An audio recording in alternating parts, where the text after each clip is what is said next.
Well, Here. Yeah, I... so don't say anything crazy. Oh, Kevin, don't say nothing crazy. Hey, Hey everybody, everybody, we are welcome. live. How's everyone doing? Hope everyone's doing well. Tiffany is hot, as she said. She said I'm I'm hot. hot. She's just bragging. She's just bragging. She knows. No, it's hot, y'all. I'm sorry. Y'all gonna see some skin tonight. It's hot. It's hot out here in New York. I know y'all hot. So, what's going on? And Kevin, how you doing, brother? We got to see Patricia in the flesh, live. What's up, She's Patricia? so beautiful. Hey, Oh, Patricia. how'd you pu- how'd you pull Patricia, Kev? Like what the hell? What kind of swag? Kev, tell him it's your Sagittarius personality. What kind of swag you got? Mad swag. Mad swag. That's Sagittarius swag. Uh, And the so Scorpio. Don't leave out the Scorpio. it was good to see. Oh, yeah. We got a very hot show for you today. It's hot outside, and today's show is going to be even hotter. Today we decided to do something different. This topic was suggested by Nikki, your cousin. My sister, Nikki. Hey, baby. Yeah, so we kind of, I guess I don't know, we don't really, I don't feel like we go hard, but every Sunday, the topics are obviously racially motivated. And, we haven't given, that we have some white allies. And we need to appreciate those white people who are not blinded by racism, or not blinded, are not living in denial, as I would say. So we're gonna have videos from Miss Jane Elliott, Tim Wise, Rodney DeAngelo. Those are the prominent white people who are out there in the public, who we all know very well, who speak truth and are not afraid of the truth. We're not looking for white people to just see our side, but just speak the truth. And these three white folks obviously are out there speaking truth. And thank you, Nikki, for suggesting this, because so hopefully the comments section would be nicer. The chat, in the Good luck chat, with please good luck be with nice. that. We're going to be talking about white allies. But then we're going to talk about some crazy stuff. Yeah, so hopefully it's gonna be, but we listen. There's no hatred on this show. We No. just we want to make our black community better, and as I always say, we need the most help. The black community needs the most help, and that's what we set out to do, and that's what we're gonna continue to do. Um, so with that being said, Tiffany, you want to do me the honors and Yes. yeah. Good evening, everyone. We are protected by the Fair Use Act. We are only use we do not own the rights to the content or the music. We're using it for educational purposes only and entertainment purposes only. Please make sure you like and subscribe, leave a comment, a heart, anything, just to let us know that you chimed in and you're listening to us. Again, thank you again. We appreciate you all. Let's go, Carl. All right. So here is Jane Elliott. This was back, I don't remember the year, but this was Jane Elliott on the Oprah show, talking about race as usual. Color has nothing to do with it. The treatment does and the attitude does. But color has nothing to do You're an with exception love. to the rule. Everyone does not have the exact same attitude that you have. But in America, we are the melting pot of the world. And we should be able to be tolerant. And you should dislike me because I'm white, and I should dislike you because of your color. Now, wait a minute, people. What do you mean by melting pot? That we put everybody together and mix them all up and they all come out the same so that white folks feel comfortable with them, so that blue-eyed folks feel comfortable with them? We don't need a melting pot in this country, folks. We need a salad bowl. In a salad bowl, you put in the different things. You want the vegetables, the tomatoes, the lettuce, the cucumbers, the onions, the green peppers, to maintain their identity. You appreciate differences. A melting pot does not appreciate differences, and this country ought to be about appreciating differences. That female wants us to be the same.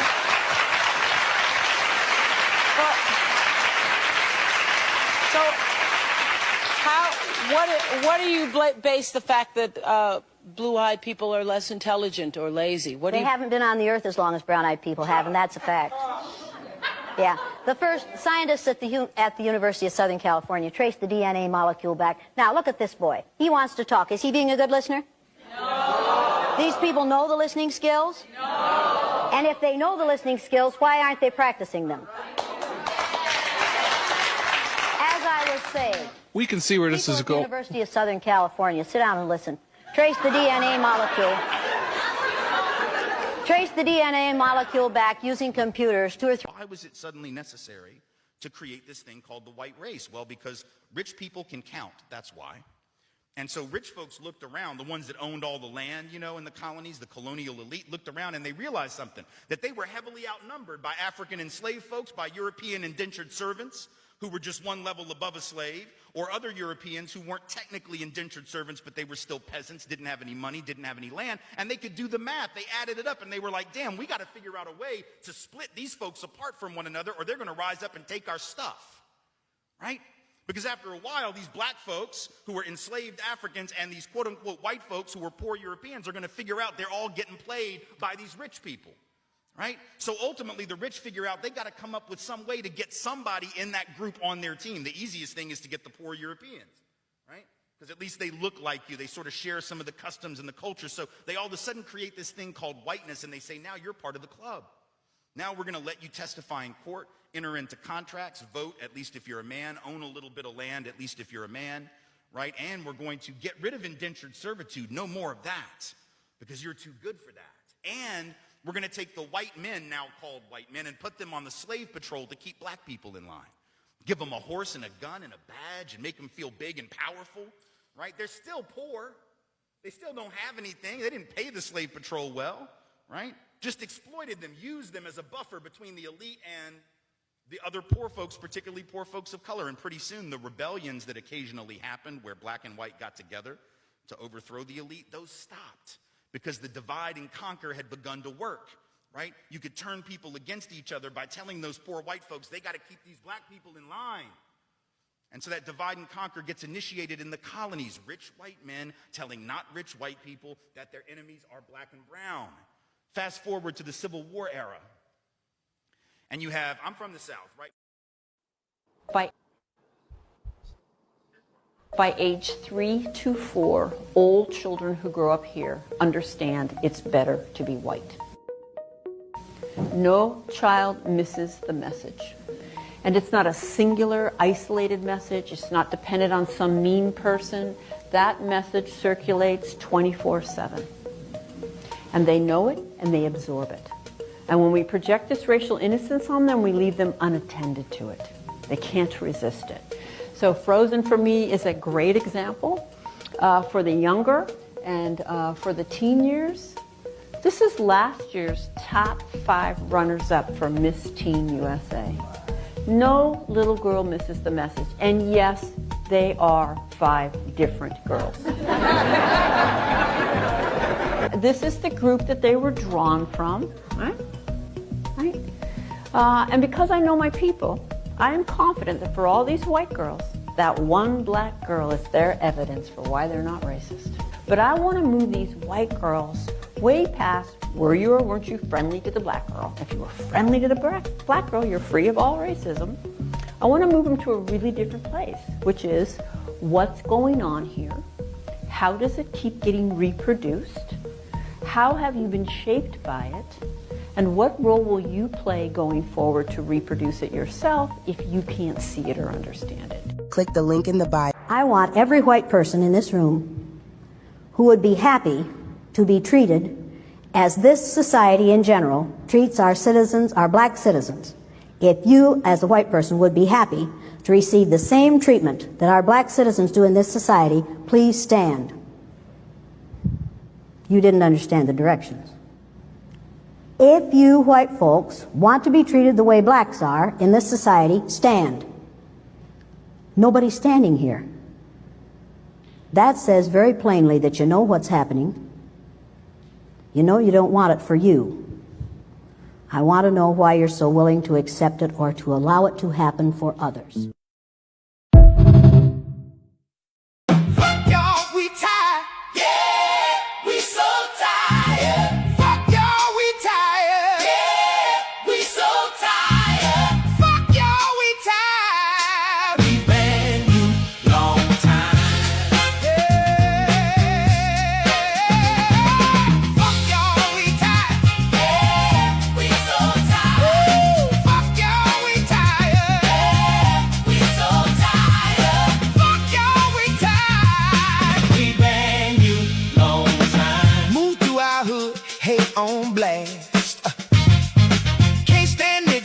what you want, I cash. Can't go to the burbs and set up shop. Can't fuck with niggas, y'all been the ops. Follow us around like we trying to steal. Put that shit back, then you shoot to kill. Got away with murder, killing Latasha inside. And you bitches still think we gon' hurry up and buy. We taking back our hood and our dollars too. Fuck Rick Chow and Soon Jadu. If our money don't matter, why you so mad? Stand on anti-black business since you think you're bad. This ain't a boycott, it's a blackout, bitch. Why black on and watch the hood get rich? Oh, fuck y'all, we tired. Yeah, we so tired. Fuck y'all, we tired. Yeah, we so tired. Fuck y'all, we tired. We bang you long time. Fuck y'all, we tired. Yeah, we so tired. Fuck y'all, we tired. Yeah, we so tired. We been you long time.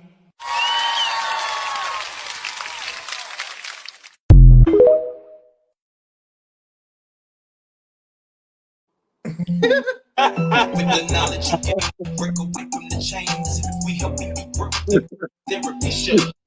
In a safe space, dealing with the black trauma. We unpacking and inspecting all our baggage and drama. Cause we gotta unite, no more killing each other. It's time to see a new future for my sisters and brothers. You know, with Kevin, Carl, and Tiffany, you'll have an epiphany. We'll give you everything you need to handle the enemy. We're giving you empathy, you gon' challenge you mentally. The right conversation so you grow exponentially. We built your penitentiaries, we built all the schools. Gave us brainwash education, just making us fools. Hatred was what we got in exchange for love. No more manipulation from our God up above. No, no. It's Carl, Kevin, and Tiffany. Now welcome to the Black Therapy Show. Let's go. Yeah, what's up? First, let me apologize to your mom, Tiffany, because I know Thank you. the lyrics of that song was not appropriate, but I just had to play it, and we tired. You know what I mean? Listen, I want a again, copy of we that. I do want a not copy of own the that rights. song.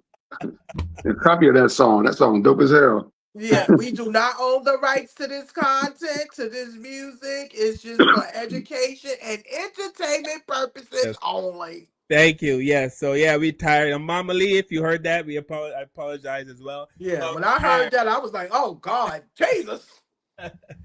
We tired, and we're not tired. Of course, I know when I say we tired, people in the comments gonna say, "Stop complaining," blah blah blah. But we just tired, just like you know, white people are tired about animal abuse, right? You see them on TV all the time. They show those really bad pictures of dogs, you know, and they said send your money because they'll look at these poor. They're tired of that, so they're tired of that. We are tired of this. But today's show is about our white allies on the other side of the aisle, as we can say, because it kind of seems like every Sunday people feel like we beat down on the white. But we just talk about racism, and if it so happens that white people are the reason we're talking about racism, then so be it. But as you saw, Jane Elliott asked that elegant question: if you as a white person would like to be treated the way black people in this country are treated, stand up. How many people stood up? Not one person. And like she said, you know what's happening, you know, but you're doing nothing about it because you know it's going on. So you are aware of it, but you choose to move in silence. So today's show, we are going to showcase our white allies, and we appreciate them. We can't forget Jolly Good Ginger. Jolly Jim, my God, I forgot him. I'm gonna try to post some of his videos during the show. Yeah, Jolly was out there too at that 250 fiasco. Well, I'm saying it wrong. Fiasco. That craziness that was going on out there. I heard it was not cute out there at that whatever Trump thought he was putting together.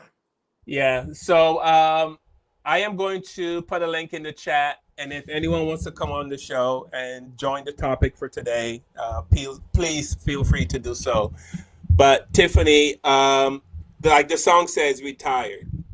And I've said, are we spinning our wheels? I mean, we do the show Sunday after Sunday, and we talk about, race, and we are actually trying to to make things better.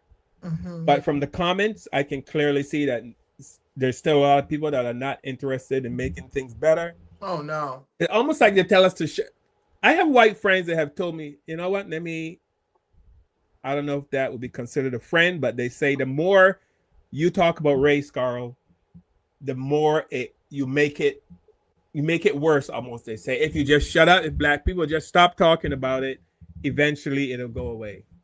I think America needs therapy. No, for real. Just think about it. They sit and put down everything that has happened from its beginnings to its end. And I want to hear what a therapist says. Okay? I really want to hear. I really think that America needs therapy because you got to remember a lot of people don't see what we see. They don't feel what we feel. And that's the saddest part about it. And then you have people that looks just like us feel the way they feel, aka coons. And it's just sad to know that this is going on. But I'm gonna be honest, I cannot be trying to change people or help people. I'm just gonna deal with the people that's in my circle, and we can help the people that we can help. Because I'm telling you, these people are ignorant. They very ignorant, and they stand hard on their stupid business. I mean, very ignorant people. Yeah. Kev, are you tired, brother? No, not at all. Just listening to the conversation, brother. Like I'm going to sleep. No, I mean tired of the song. Oh, no, man. No, I'm not tired because if I'm tired of it, it's never going to end, right? We could have this show until we are in our 90s with gray and silver hair. We'll still be talking about the same thing Sunday after Sunday after Sunday. Racism is not going to end. We have to find a way to just better our community, better ourselves, and yes, live among our allies who want an end to this. Because yes, there are millions of white people who don't want to live in America that we live in right now. They want their kids to go to school and grow up around other black kids and other kids of color, and everybody just want to live. White people just want to live their lives like we want to live our lives, and if we coexist, they're okay with that, and we're okay with that in most cases. So, but there's another 80, 90 million maybe Americans who, feel like the guys on the National Mall did yesterday with the mask on. We'll get to that, right? So, and those guys aren't going to change. Yeah, there's nothing we can do to change them. They're not going to change. And those racist people, I was strolling on Facebook. I'm sorry, social media, not specifically Facebook, was social media over the last 24 hours after the incident that happened in Washington, D.C., which we'll get to shortly. But I just see so many people that support them. And I'm like, it's heartbreaking to know that still, it's just heartbreaking to know that we're still there. It's 2026. And yesterday was America's 250th birthday. Yeah. And it's celebrated with racism. Yeah. We have probably I would say arguably the most racist administration of our time. Of course, there was others, I was about to say, I think they was always there. He just No, pulled the of our scab. time, though. The most, I think this administration is the most racist of our time. Mm-hmm. Of our lifetime, is what I'm saying, of our lifetime, So I can't be tired. I got to be motivated to just live my best life, surround myself with loved ones, and our allies who, like I said earlier, guys, who just want to live as normal as possible existing here in America.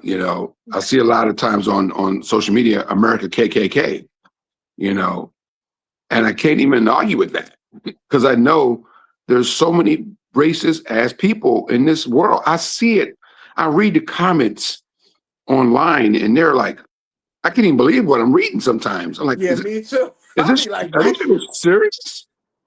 Just the attacks on the Obamas alone that I just read yesterday, some of the attacks on the Obamas are like treacherous. I won't even repeat some of the stuff that I read. It's too tragic to even repeat, And you said therapy, Tiffany. Yeah, we need therapy because we deal with. Post-traumatic slave syndrome.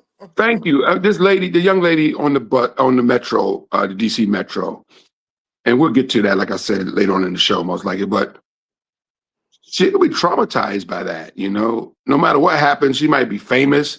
She might get on some talk shows now. She might get some money in her Cash App. She's going to be okay, most likely, because she's now got one of the most famous faces in America because of what happened yesterday. But tell me that's not traumatic. It is, because I still have, backlash from just being racially profiled by a cop 20 years ago. Mm-hmm. I haven't gotten over that. I don't think a day go by when I get in my car and start up my car and pull out the driveway before I get to the mailbox that I think about getting pulled over by a cop and being abused. That's stress. That's traumatic. That's you and many black men. Exactly. And white men who say racism doesn't exist. Oh, it's all The up average and white down. guy that gets in his car before he pulls out his driveway, he doesn't think about getting pulled over by a cop and being abused or being even killed just for a routine traffic stop. No, they don't do it. It doesn't exist in their heads because 9 out of 10 it doesn't happen to them. But it has happened to Black American over and over again for decades. Yesterday was 250 years of this birthday. Can you imagine how many black men have been killed by cops over the last 250 years unfairly? Mm-hmm. And the numbers are, if there was a way to count the numbers, it would be staggering. So, yeah, it's not going to end, guys. The racism is not going to end. We just got to figure out a way to take our allies. And we didn't mention the king of all allies who gave his life was John Brown, right? John Brown, the original. Yeah, he's the first one. Yes, he did. He's one of the first allies. The original ally who freed the slaves and sided with against slavery and actually cost him his life. He was hung. His sons. Yes, they were hung. Yeah, executed for freeing slaves. But there's always been John Browns, though. There are many others who aren't as famous as John Brown that have lost their life in the battle and going up against. What's the young lady? I always bring her name up. I think she was just 24, 25 years old. The young lady down in Fredericksburg, Virginia. Hayek, I think her name was. She was killed, ran over by the white supremacists, ran over with the car. And she was out there protesting against the white supremacists in Virginia during Trump's first term. She was out there. I'll pull her name up as we get later into the show. But yeah, she was out there protesting against white supremacy, white girl, and was killed by a white supremacist. So she didn't have to be out there. She's a white girl. She had to be out there. They wasn't out there for her. But she was out there. That's the worst, right? In white supremacy, that's actually the worst thing you can do is be a black person lover. They call, my mother told me not to be there doing the N-word, but an N-word lover. They don't Thank you, Mom. They would definitely take you down if you trying to help some black person. They didn't like that either. So a lot of these white allies, they are threatened also. I think they have another man, Mr. Sam or something, or Agent Sam. He's another one that also talks about the bad behavior of his own people, because it's really going to take white people to tell their own white people about their behavior, because they're not trying to hear us. And if they don't look through history and see what they have done and what it has done to us now in our future, I don't know what is going to tell them. So I salute our white allies. Please talk to your white friends. All right, here's one of our white allies, not as well known as the rest that we mentioned, but let me mention her name real quick. Heather Heyer. I had to put her name up. Heather Heyer was the white lady that was killed in Charlottesville, Virginia. Ran over by white supremacists. Okay, I'm sorry. Heather Heyer. Okay. I'm going to show the girl on the train first that Kevin spoke about, then I'll show the other guy. Black women on the metro here in Washington, surrounded by those folks from the Patriot Front. And then on the left is that classic photo of Elizabeth Eckford surrounded by fellow students at Little Rock Central High School. She is one of the Little Rock Nine. The parallels here, the symmetry here is startling, Michelle. That photo is probably Pulitzer worthy. It's a little early to start talking about that, but that photo is one instance of a woman on a bus surrounded by people who are wearing masks, who are about to march in Washington carrying Confederate flags. But I see that photo and I see America's workplaces. I see America's school systems. I mean, those men are wearing masks, but they go and they surround women like her in their workplaces. They will go back to a place where they can take off their mask, and then they will be working someplace where their noxious ideas, will be put in place in hiring decisions, in decisions about who gets a mortgage and who doesn't. However, when I look at them marching, trying to project power, I don't see power, I see fear. I see the projection of fear. I see people who are afraid of a future that has already arrived. They are afraid of an America that is multicultural. They are worried about a multicultural democracy. They are worried about losing power. They want to create an America where white people and white men are dominant. And, America has to then decide, do we want to hold on to our superpower status?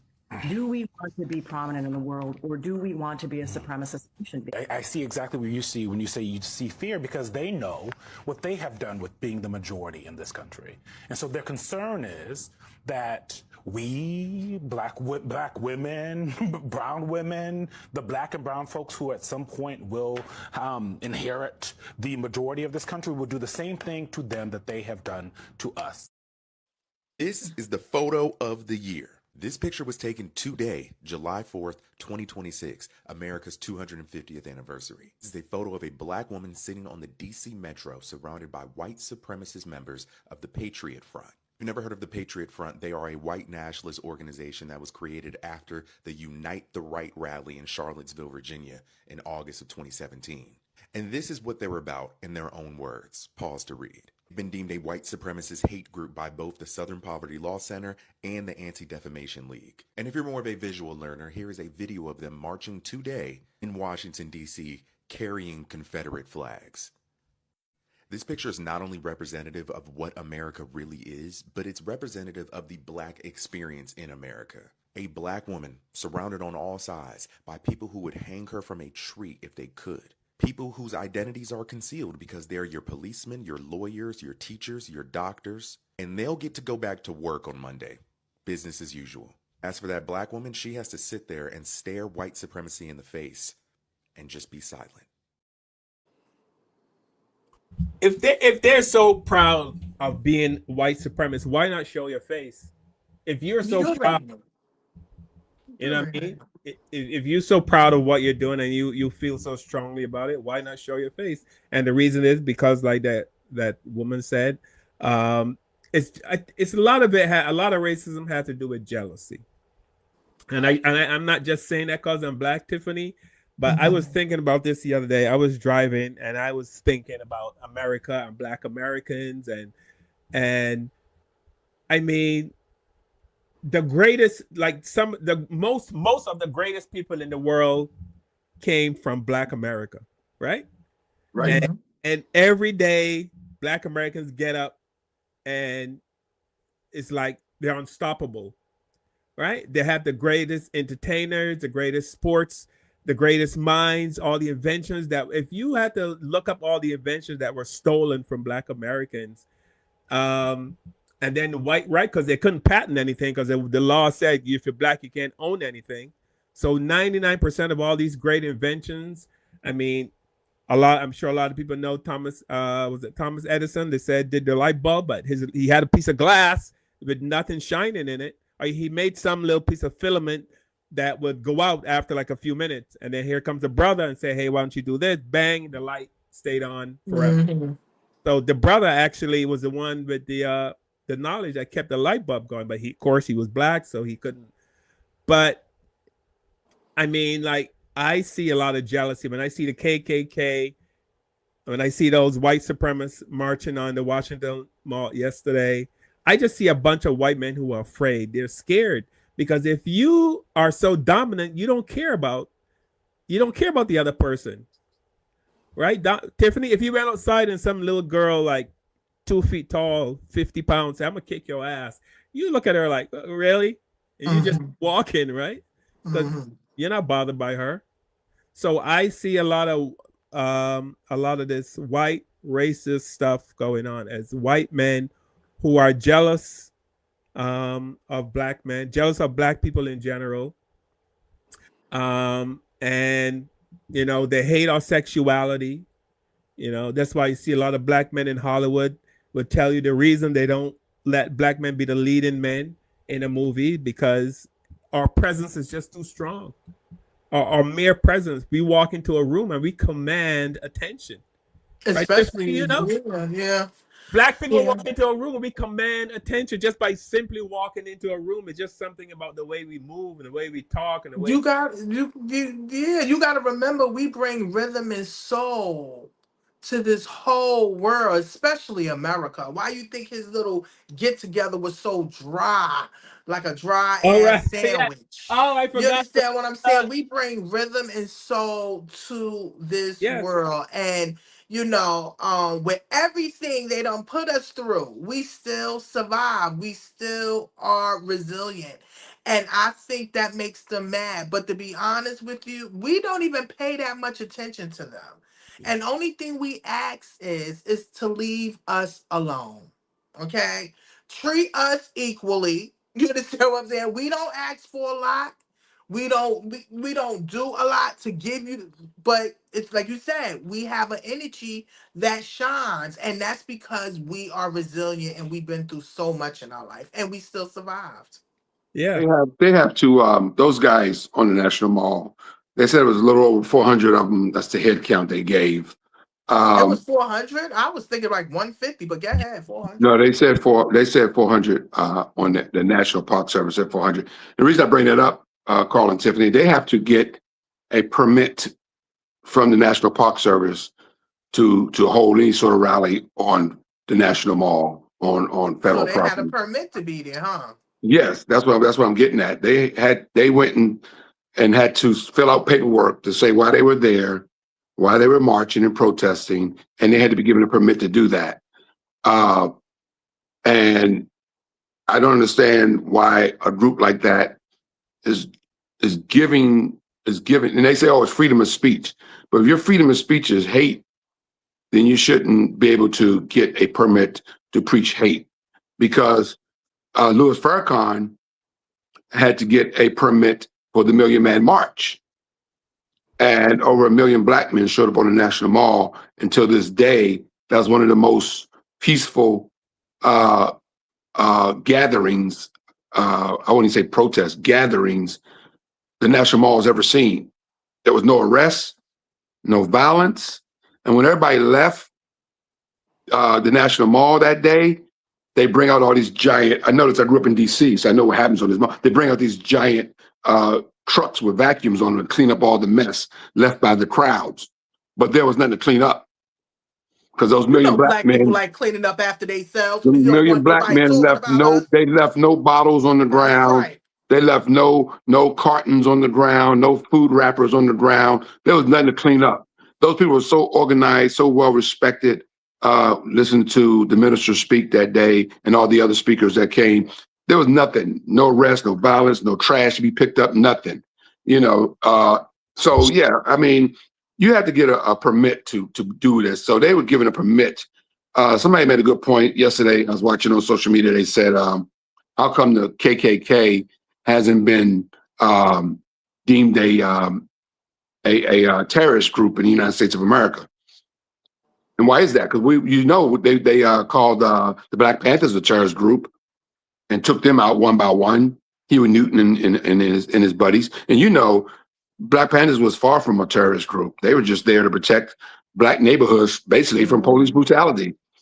That was their job, to make sure police brutality didn't take place in most black communities. They weren't there for any other reason. They were police in their neighborhoods, but they were considered a terrorist group by the FBI director at the time. J. Edgar Hoover?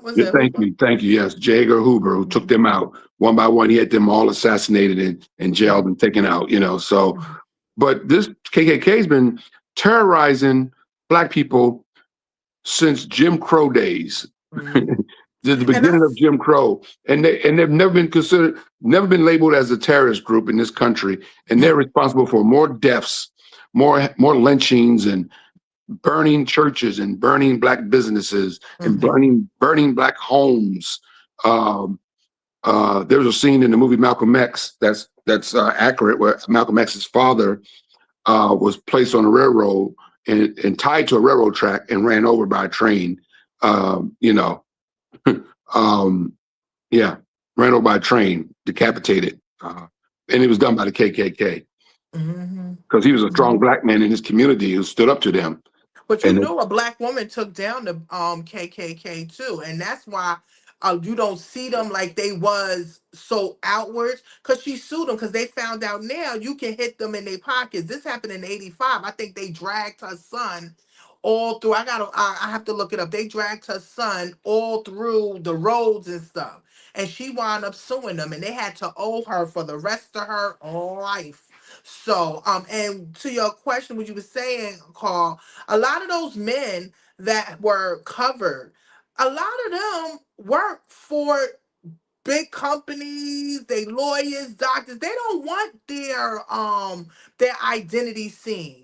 They don't want people to know who they really are. And to be honest, and I told you this before, I heard this white boy say the North never disciplined the South about them turning their back and being traitors. And this is why we are still dealing with the rhetoric of their behavior with this racism, especially in the South. It's ridiculous, you know. And I like what Jane Elliott said. She said, we are a salad. Everybody is different.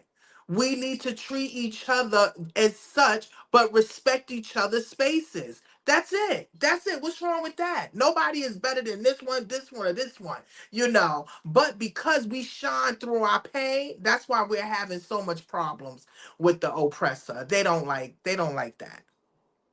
well, we are better.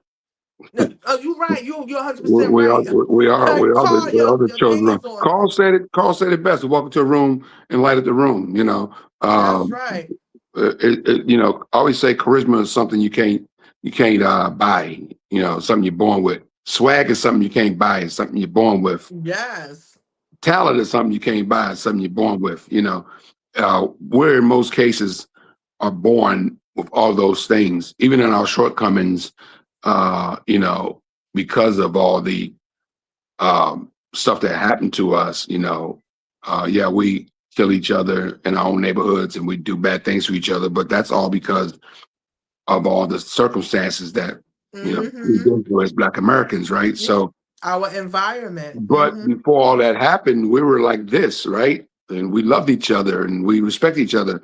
And like I always say on this show, I've said 100 times, Black Wall Street, Tulsa, Oklahoma, was a thriving community. And there were other thriving communities with no crime, no drugs, no alcohol, no just thriving business communities with schools and businesses and Black people living and loving and thriving and with every type of business you can think of.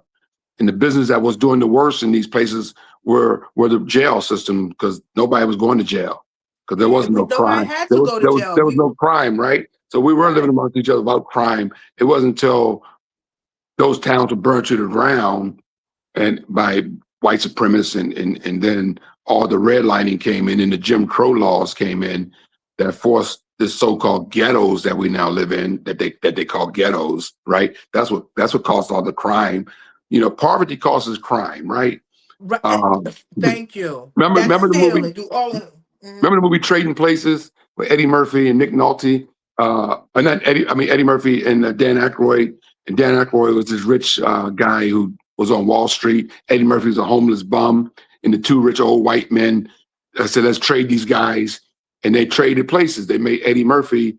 They took Eddie Murphy and brought him and made him the businessman. And they threw the rich white guy out on the street, and he turned into a criminal.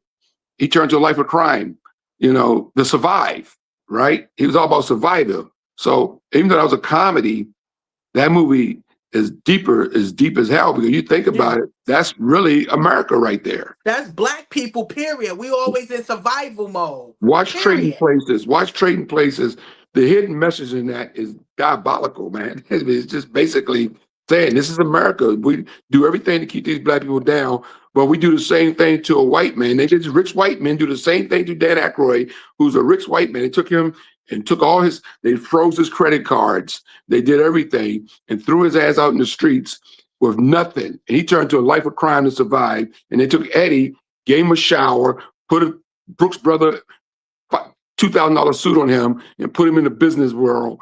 And he started thriving, you know?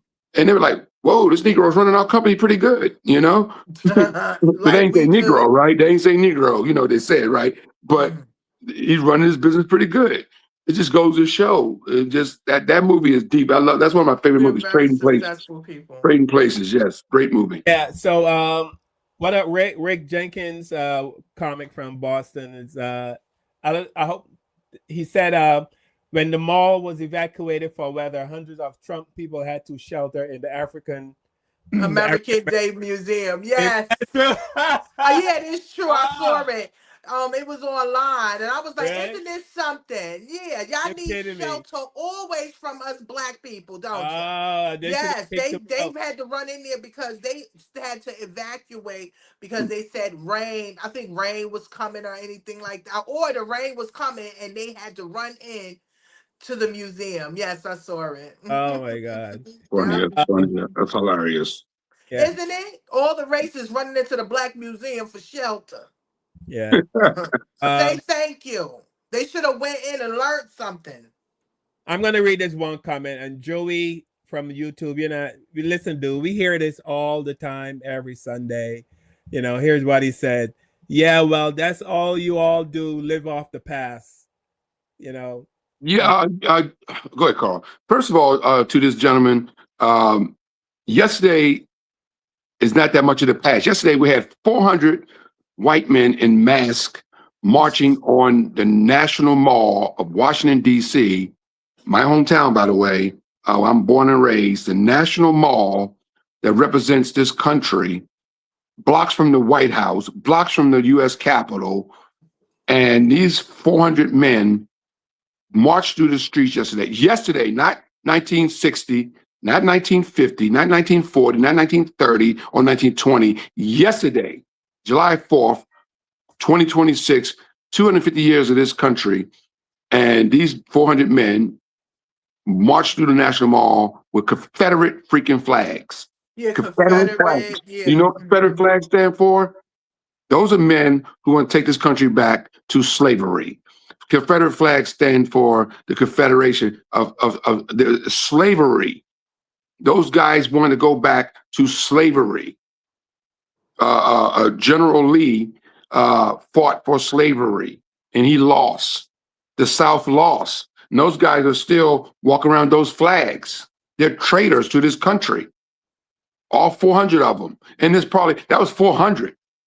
There's probably another 2 million of the people that think like that, or more. I'm being generous. I'm being generous with my thinking right now. Yeah, it's probably you are. more than 4 million people that think like those 400 men yesterday.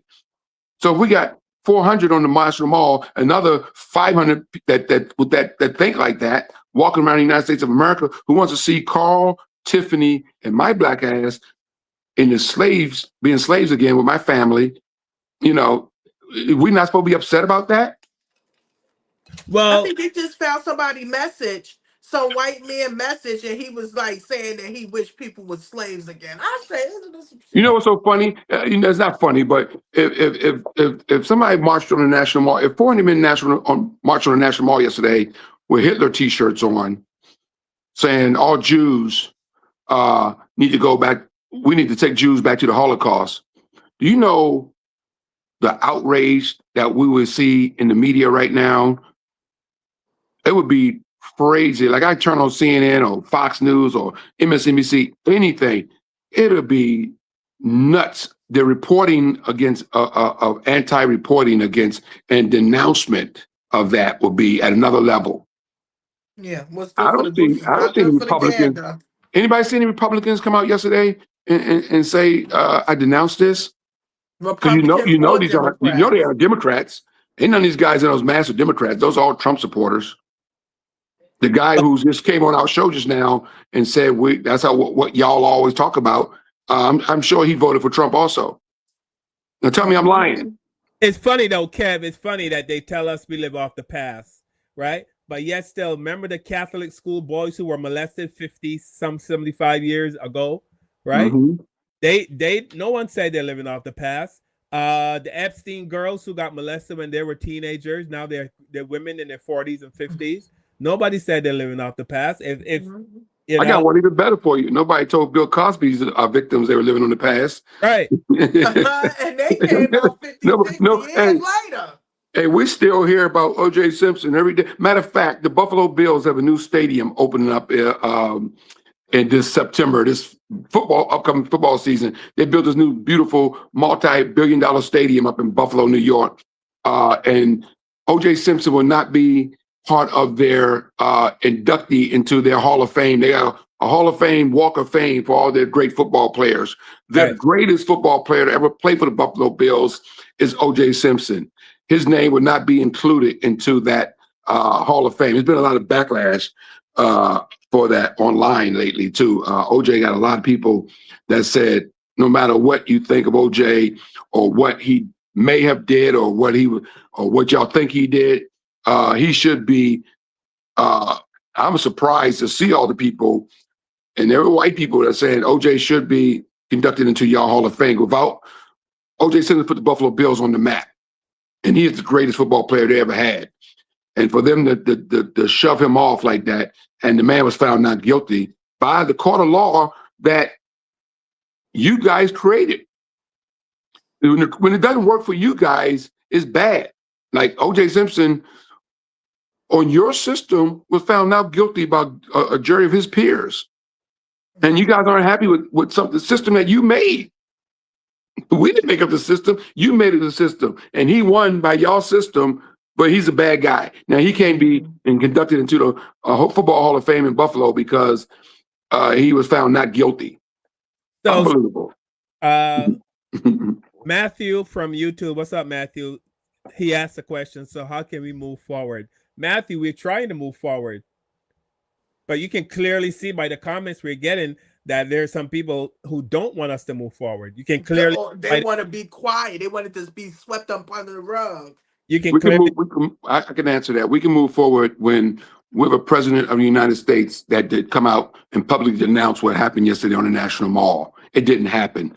We can move forward when our congressmen on both sides of the aisle come out and say, this cannot happen in the United States of America.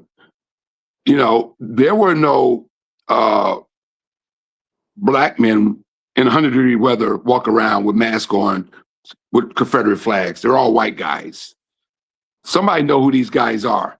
That's why they wear masks, because they are doctors, they are lawyers, they are police officers, they're ICE agents, they're bus drivers, they're grocery store clerks. You know, they're your dentists. You know, they're your next door neighbor. You know, these guys are fit into our society. You know, they're part of our society.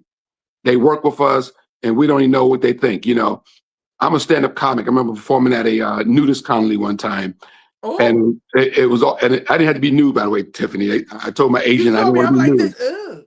I didn't. I worked in my clothes, but when I got there to this secret society up in the mountains of Pennsylvania, there were hundreds of nude white people walking around. And I know that was a sight. It was pretty disgusting, but butt naked, walking around, because most of them were senior citizens, right? Oh my God, you saw old balls. Yeah, just walking around naked. And it's just and the guy that runs the thing said, and then these people are your next door neighbors. These people are the doctors, lawyers, police. These people pay a lot of money to come to this camp and walk around nude, by the way. It wasn't no cheap place to go. Like, they paid money to be a part of this exclusive club, right? A lot of money to get him to this club and be a part of this secret nudist society that they live.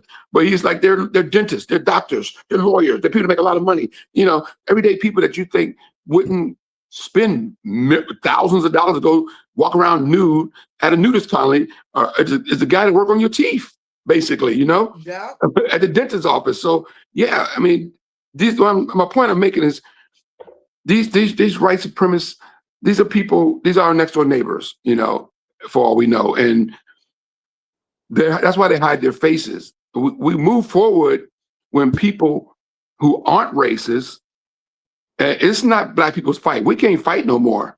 Like that song said, we're tired. Yeah. There's nothing we can We're do. tired of fighting. It Yes, takes that this part. gentleman who just made the comment call, it takes him to raise his kids not to grow up like these fools walking down the National Mall yesterday, you know, and because it all starts with kids, you know. Dylan Roof walked into a church, prayed with what 10, 11 black people, and then slaughtered them, left one person alive so they can tell the story. Dylan Roof at the time of that murder was 17 years old.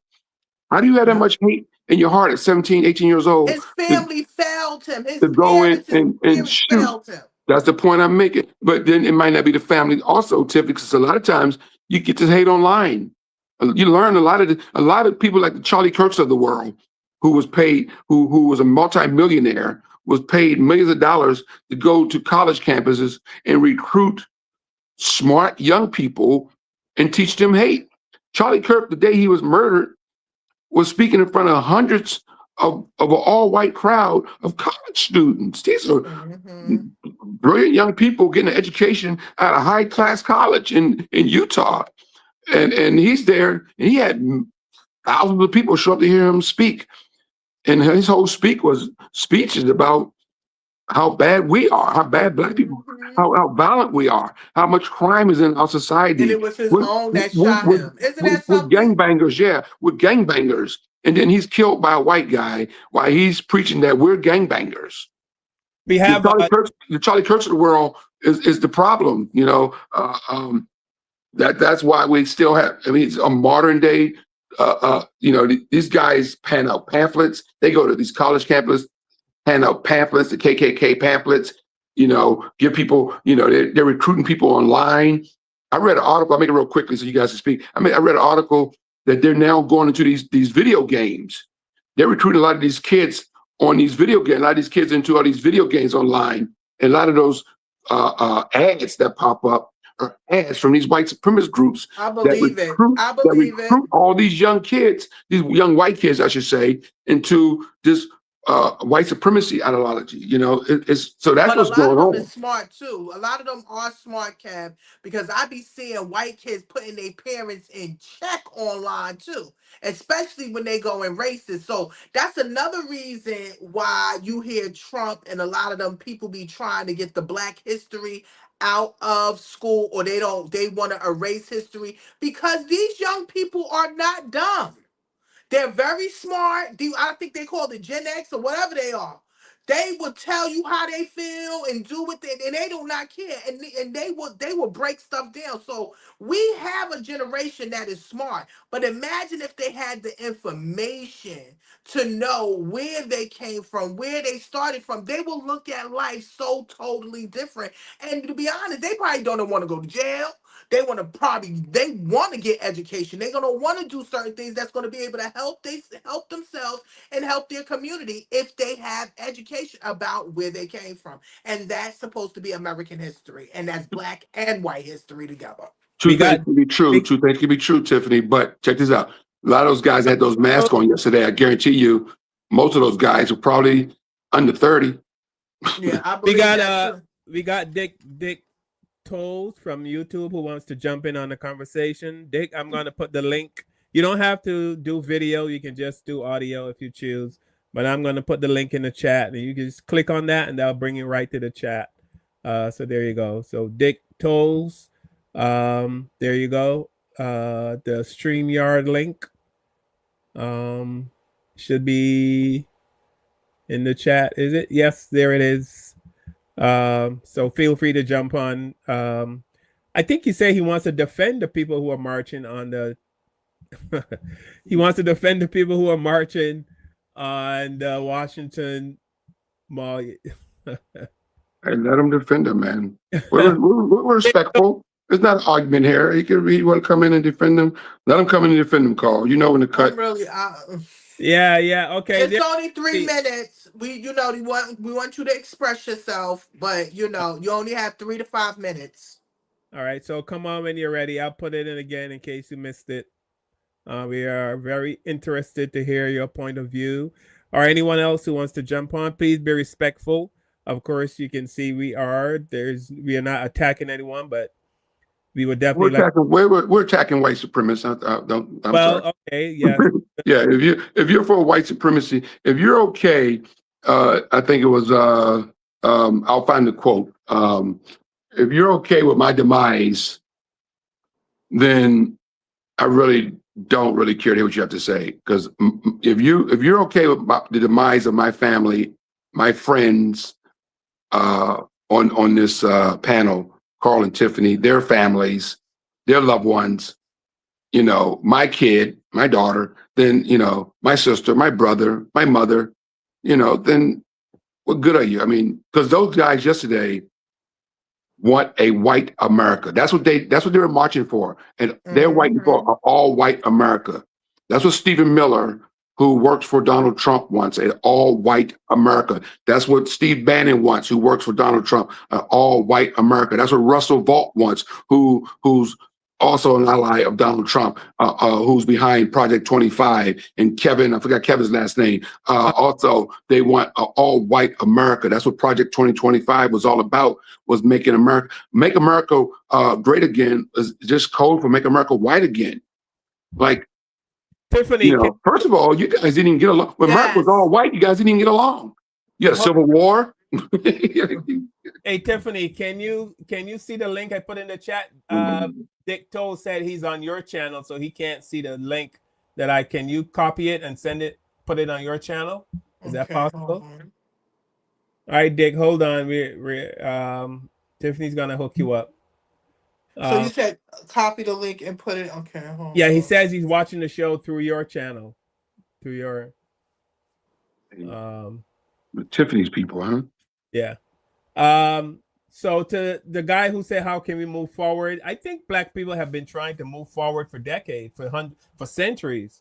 And every time we try to move forward, there's always someone in our way. So the burden is not on us to try to move forward. The burden is on you to get out of our way. Because every time we take a step forward, there's someone, There were no Black people marching on the National Mall on America's 200th birthday going, let's make America all Black. Like, we don't care, man. We could care less about making America all Black. All we doing is every day, like Tiffany always say, we're just trying to survive, take care of our families, pay our bills, live our best lives. We're not trying to make America all Black. We're not trying to get rid of the Spanish people. We're not trying to get rid of the Asian people. We're not trying to get rid of the white people. We're like, this is a melting pot, man. America's a melting pot. This land belongs to nobody unless you are an American Indian to begin with, I mean, we were born and raised in school that Christopher Columbus discovered America. How you gonna discover something when people already lived here? And also, I'm going to show this. People like this, the people in this video, which is a video that happened this year. These people are not in the minority. So I don't know how we're going to move forward with people like this still in our society. Where were you at just now? Where did you just come from? You just came from right there, right? You just walked over here and you just decided you wanted to come give me a fucking problem today, right? No, I was talking to the two of you. If you're not together, but then but it doesn't matter. But why did you come over here? Did you not see that guy over there up in that post right there tell us to come over here? No. Did you not see him come over to us and tell us this is where we had to be? Did you see the guy come out of that booth right there? Are you going to let me talk? Because I don't fucking know you, and I don't know why you came up to me like that. He told you you couldn't be right there. But common sense, basic humanity is you don't go, even though you're allowed to, right where there's a bunch of kids. If I'm allowed to, I'm allowed to. The kids going to run wherever they want to run. If I'm allowed to do something, I'm allowed to do something. Don't come over here trying to police people. If that's where he told me I need to be, if this is where he told me I need to be, that's where I'm at. And then you decided that you were going to police even more and come over here and say, you know what, I don't like where you're at. I want you to move, right? Yeah, I think this is a poor choice for you. This is a poor choice for you, buddy. No, because he didn't tell you. You ain't got no clue. He didn't tell you. You ain't got no clue how bad of a choice it is. He didn't tell me I had to come right here. You want to walk with me over here, right here to this post right here? You want to walk with me over there right now? So he didn't say there. You want me to walk over there with that post right now? I just talked to him. Do you want to go over there? He did not say. Come on, let's go. Yeah, you just talked to him? Let's go. Let's go. Go get him. Go get him. No, you said you wanted to go, so let's go. I'm You where said, I hey, need to be. Let's walk over there. Oh, I don't want to walk over there with you. I want you to go walk over there, I already dummy. did. I want you talked to walk over here. He told us where to be. Yeah. So he wouldn't have sent you over here. He Where's said, your badge? He said, who are you? Where's your badge? I'm fire department as Where's well. your badge? You got no fucking pockets. You talking about you're the fire department? Yes. This is the fucking beach. This is not a fire. That's right. So what he said. So the lifeguards if he are part of the wanted fire you, department. if he wanted you to come over here and tell me, so you did it on your own. You just bothering me for no fucking reason, right? Because you ain't got nothing else to do today. No, because I don't want people to get hurt here. Guess what? If this is where somebody told us fishing is allowed, then maybe they shouldn't be here.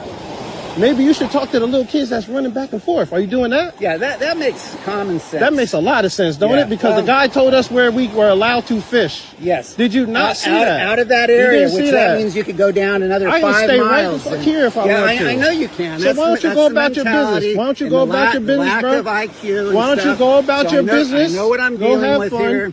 Go about your business. Do whatever it is you were doing before you came over to me. Go about your business. Go about your... What'd you say?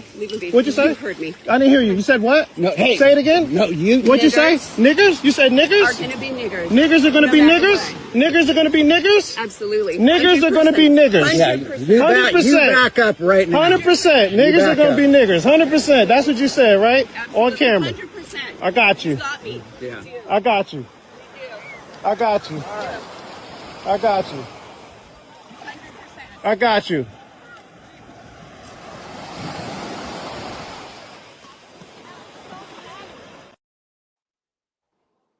So that brother was fishing. The lifeguard came and told him, okay, you can fish, but go down to this area right here. You can fish right here. That's where the brother went. And then this white man came and started harassing him. And then you see at the end, his wife came and said what she said. How can we move forward? My thing is, why, leave us alone. That should be what's coming up. Leave us alone. Why did they think that they should come over there? Do they own the beach? That's my point. That's what's, I don't understand what's going on. I don't think that's what's being taught in their home. You don't touch nobody. You don't go over and bother people. Don't our family members taught us that? Yeah. We keep our hands to ourselves. We mind our goddamn business so you won't get your ass in no trouble. I mean, we see that they're not being raised the way we were being raised, but they continuously bother us, but we want to move on. Okay. All right. We got Dick Toes on the panel. Welcome, brother. How are you? And what's going on? Dick Toes. Who is that? Is that a former president as your profile? Yeah, that's Thomas Jefferson.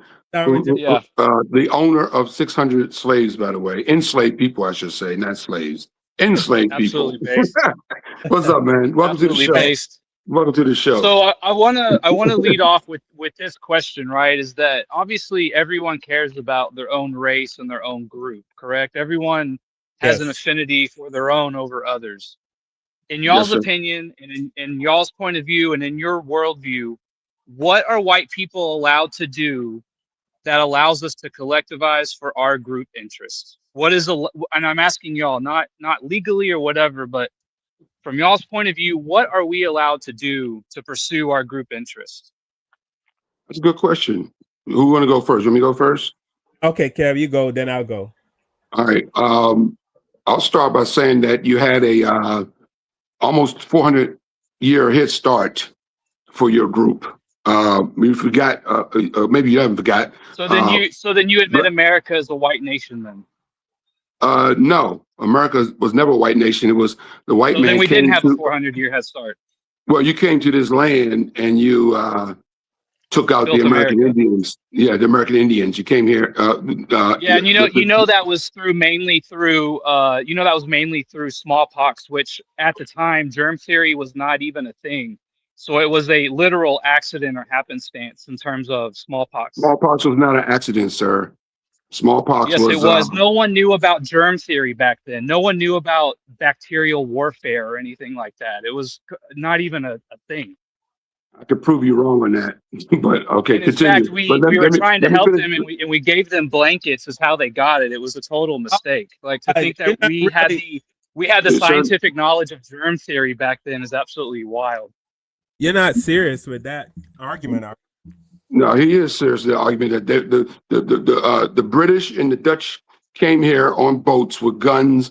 They saw the American Indians and say, "Hey, we want to be your friends. We're going to give you blankets, and we don't know that the blankets have germs in them, and they're going to kill millions of you off, by the way." And and we don't know about it because we use these same blankets and we didn't get smallpox. Okay. So did we know about it or not? I 100% disagree with your point, but So you're saying that scientifically germ theory was the thing back then and we knew we were giving them smallpox? yes, I am definitely saying that. I've done my research. I'll prove it to you. If you join us back next week, I'll have some actual facts on that for you, for sure. Trust me on that one, my friend. But I don't want to argue about it because I don't have the facts in front of me right now. But I will pour that out because I have done some research on smallpox and what it did to the. But back to my point. Your head start on America was the enslavement of millions of Africans that came here against their will in ships. Many didn't even make it here. Many were murdered on the ships. Many committed suicide jumping off the ships. But the millions that did get to the shore were used as chattel slavery, sold off to be enslaved people and build the wealth of America. Do you know? So did we build America or not? Like slavery. Did we drive the building of America or not? Drive the building of America? No, black people work for free. Because you guys like to play this game where it's like you ever played a game of Monopoly before, man? No, black people work for free for almost 400 years and didn't get any money. You know what generational wealth is? Let me tell you about generational wealth. White men in New Orleans. I'm gonna pull up New Orleans for to start this off. They say 7 out of 10 white men in New Orleans back in the 1800s were millionaires. So slavery is what drives prosperity. You know what a millionaire is in 1800s? Slavery is what drives prosperity. First of all, $1 million today probably ain't a lot of money, but back in the 1800s, $1 million is a lot of money, bro. And that slavery drives prosperity. Is that your argument? Yeah, when George Washington lives in a mansion and has Thomas Jefferson, who you have on your screen right there's your screensaver, has 600 enslaved people that's working nonstop, right. 7 days a week. So the thing is, slavery's been around the world since the beginning of time, and every other race has actually divulged into slavery more than we have. Why hasn't everyone else been as successful as us? Why hasn't everyone else been able to prosper as much as us off slavery? Sir, that's not true. And everybody. How did white people build Europe? Sir, everybody pulls that card out, man. Let me tell you something. How did white slavery people build has Europe? Been all over the world, but cattle slavery is a different animal. How did white people build Europe? I don't know how white people build. I know how they built America. I live in the United States of America. We're talking about United States of America. We're talking about slavery in the United States of America. We're not talking about Europe. We're talking about. Do you know what percentage of the Atlantic slave trade came to the modern day United States? The wealth that was built in the United States of America was built. Yeah, I'm getting somewhere. You're jealous of our wealth. We understand you guys are jealous of our wealth. We've been hearing it my entire life. We would never be jealous of your wealth because we are the wealth. We are the black. No, you're not. You guys are a net negative economically. You guys are the biggest drain on our economy. Y'all made money. Y'all are net negative. Y'all are like minus $750,000 per head. What? What? Y'all are a net negative. Like per person, per black person, you average out to about $750,000 in debt. You take out of the system more than you put in. Really? Wow. Yes, really. 100%. And I want to get back to the Atlantic slave trade. Do you know what percentage of the Atlantic slave trade came to the modern day United States? I'm all ears for this bullshit. Go ahead, sir. About 10%. Do you know how much went to Brazil? In the Caribbean, about 50%. More blacks went to Brazil, but we're talking about. Okay, so why weren't they successful? Why didn't they succeed? Why didn't they build empires that were like ours? What empire you had? Your ancestors had. You're complaining about the United States and how much wealth we have. So let's start with there. How come they didn't build something as good as the United States? Why doesn't Brazil look like the United States? We're not complaining about the wealth, sir. Let me talk, Tiffany. We're not complaining about the wealth of the United States. This is the richest country in the world. What we're complaining about is that we didn't get our 40 acres and a mule fairly. When we built this country on enslaved people built this country. I don't know. I grew up in Washington D.C. The White House, the Capitol. When I passed those buildings, they're all built by the hands of enslaved people. They weren't built by white men. The railroads were built by most of the railroads in this country were built by Asians. No. Only about 700 miles was built by the Asians. Over it was like 4,000 to 6,000 miles that essentially the Irish built. That gets so blown out of proportion. Asians built like 5% of our railroads. And that's Irish and Italians also were considered not white back in those days. Also, it wasn't until the censors came in when they wanted to actually get the Italians to call themselves white and get the Irish to call themselves white. So, and the reason for that was they needed to get 1790 Naturalization Act says that this is a country for free white people. That included the Irish and the Italians. Sir, you don't know your history. You're jumping around. I do know my history. It's called the 1790 Naturalization Act. It's called the 1790 Naturalization Act, where anyone who wanted to become a citizen there of this country had to be a free white man of good moral character. That included the Irish, that included the Italians, that included essentially everyone in Europe. And the only reason I heard y'all earlier talking about how white people used to fight each other, those were largely over religious differences, being Catholic, Protestant, etc. It wasn't really so much a racial thing. Did you do what? What? No, that's what got me. And further, I'm not done. Further, the Jewish and Italian mafia, the Jewish and Italian mafia that started in the 1920s all the way up to the 80s.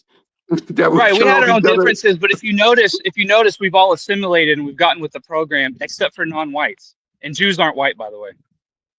I never said they were. What are they?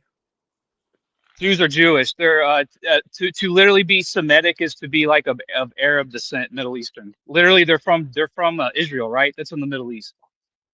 They want to be white. Well, no, they want to be white only to subvert us and say we have things like white privilege. But then when you say, oh, well, you have white privilege too, all of a sudden they'll be like, no, I'm Jewish. It doesn't count. Try to get a Jew to admit that the Holocaust was a white genocide. They'll never go for that. Let me ask you a question, sir, because we can sit here and go back and forth about the history. I know. I want to get back to the original question. What are we allowed to do for our own interest? I want to ask you one question. What would you like to see? Because obviously you think Black people are a hindrance in this country. So what do you want to see? I mean, isn't it obvious, though? I mean, I'm not trying to be rude, but isn't it obvious? No, it's not, because the last time I checked, 90% of the crime in this country is done by white men. You show me. If you want to count things like misdemeanors, that's like saying Chinese people commit the most crime in China. Hold on for a minute, you guys commit most of our murders. Are you saying Timothy McVeigh most of our murders? Timothy McVeigh blowing up a building is a misdemeanor? Whatever you can point to in terms of a Dylan Roof or a Timothy McVeigh, you guys have done 50-fold since then. Did you know that? Do you know that every 2 to 4 years, white people kill the same amount of white people that the KKK killed Black people during their entire existence? And that literally comes from a Black researcher. Every 2 to 4 years, you guys kill as much as us as we did in our entire existence of the KKK. No, you don't even believe what the words that just came out your mouth. That's a mind-blowing stat, isn't it? That since you want to do your homework, have you done your homework on how many white people kill white people? Have you seen the interracial rape rates? I think white men probably rape more Black people. You can't even find me. You can't even find me 20 cases of white men raping Black women in like the last 10 years. I can find one every single day of a Black person raping a white woman. You do it by the thousands every year. Hold on a second. Of course you don't believe it because you guys are in denial. All right, hold on a second. Let me show this video. Hold on. So for all the racists on here who love to talk about Black and brown predators or the dangers of undocumented folks, can you please explain why nearly 80% of the people who produce, distribute, or possess child essay material are white men, and almost all of them are U.S. citizens? And by the way, you can check that data for yourself. So you see this? This love is the to. U.S. I'd love to Sentencing actually Commission's acknowledge this. I'd love interactive data analyzer, That's Tim which Wines, by is the a way, isn't nifty it? Is little that tool Tim that Wines? lets you look up stats on any federal crime category overall, and then you can break it down by race. And then you I've can already heard calculate this, the guys. We don't need percentage to of listen to that the video. crime I already done have a by response. each racial You don't have group to for listen to the every video. year, It's a going all waste the of way time. back to 2015. Or you can do it for a We've all range heard of this. years. So I did that for child essay I material can just prosecutions respond. from I already know 2015 what the all the argument is. All Can you right. guys just respond? Is he wrong? Is he wrong? So the sexual assault and things like that, we are essentially at our population average. I will own that one. The sexual assault. Further, let me continue No, though. we're talking about That pedophilia. He's talking No, about Yeah, because sorry, not sexual assault. Let me get back to sexual assault. In terms of pedophilia and pornographic images that are of that nature, we are at our population average. So if that's the one category you guys want to get on me, that's fine. But let me say something. When it comes to actual child molestation, you guys and Hispanics are off the fucking rails compared to us. When it actually comes to hurting children and physically harming them, you guys are in another stratosphere. Where's See your how I own the bad things we did? You see how I own them and I take ownership of it, and then you did not own it. You kind of try to say it in a nice I said we're way. at our population average for pedophilia, if that's what you want to say. 80% of you are pedophiles, and that's your average. What does that say about you? 80%. I'm not sure it's quite 80%, but that's fine. Because they also it's that probably includes higher. all Arabs, that includes all Arabs, that includes all Hispanics. Let's talk about So if you actually were to mass filter it down shooters. to only non-Hispanic white people, it'd be even lower. Well, let me answer your question. The first question you asked. What do you think about the child molestation rate I just told you about? You and Hispanics are in another stratosphere compared to white people. Where's your evidence? You provide no. Tell me, where can we go to see that evidence? Where I have a pen. I can send the graph if there's a way to in chat. If you guys do images in chat. I'm not sure about that, but tell me where I can go to see this information that you have. That we are. Where does everyone keep? Where do they all keep? Where do they all keep info like that? It's the same place you got the pedophilia stat from. It's from the government statistics, the Federal Bureau of Investigation, FBI, the .gov, all that shit. It's been like this for decades, man. Like, it's crazy. Like, do you guys admit you commit over half our murders? Do you guys even admit that? No, we can't admit that because it's not true. That is not, it's not true. It's not true. It's not true. All right, what about 40%? Do you guys do 40%? No, we're not going to do none of it because you want to start talking about what percentage of murders do y'all do? What percentage of murders do y'all do? Tell me. Yeah. Okay. When the last time? What's the lady who drove her kids into the water? What's the guy who? Do you know how they got that mass shooting statistic? This is going to be an educational course for y'all. Do you know where they got that mass shooting statistic? This has been going on forever. Do you know where they got that mass shooting statistic? Do you know where? They got it from Mother Jones' diary. Do you know how she did it? Do you know how she did it? She if you go down to the bottom of the study, the original study that came out that Mother Jones' diary quoted, at the very bottom of that study, you will find out that they left out all gang and economic related warfare. That is essentially a way to sweep under the rug the fact that black people do the most mass shootings. Now, what I will admit is that when it comes to white people, and we do a mass shooting, it is very antisocial. It is very antisocial. We do it in such a provocative way. I will admit that, and we have better high scores than y'all. But again, you also take a lesson of that, and if it ever turns on y'all, just know that we are much more efficient than you. Dude, I have no idea what you just said, man. Hey, Carl, I can't take it no more, man. Because we can't learn from each other if the gentleman. We're glad you came on the show. You guys won't even admit the murder rate that you guys do, and I admit that we do the pedophilia at our rates. I admitted that when we do antisocial shootings, they're very provocative. Or they're done when you start to take responsibility for your government that redlined. So it is our government. It is our government in our country. You're going to have to pick a lane. You're going to have to pick a lane. To the show, sir. I'm not allowing you to listen to this show. But earlier in the show, we pointed out. Is it our country or everyone else's? You're going to have to decide for yourself. We pointed out Black Wall Street, Tulsa, Oklahoma, a place that had thousands of black people living. And there were other cities like that around America that had thriving black communities. There was no drugs. If people want, they can do a deep dive on there were no child molestation. They can do a deep dive on Black Wall Street. It's nothing like people. It was nothing. What happened was jealous white people came in, burnt these towns down, destroyed these black communities, just killed black people, babies, women, and children, and men. Then they built these towns back. They redlined them. They put in the worst schools, the worst hospitals, the worst everything, lack of food. They wouldn't get bank loans to black people. They made these communities poor. And with poverty comes crime. So yeah, there was a lot of crime, but it was That's caused not by true either. The poverty that poverty happened with causes crime is not I true made either. the perfect You can look example up a about the study called you can look up a study paper called Race and Economic and an Integrative Perspective, and essentially it shows that black Who's it written by? people David Duke? amongst let me You're great, finish man. amongst the richest households commit the same crime as white people and amongst the poorest households. So it's actually not money or socioeconomic status. This is why, like in trailer parks, the murder rate isn't as high as the ghetto.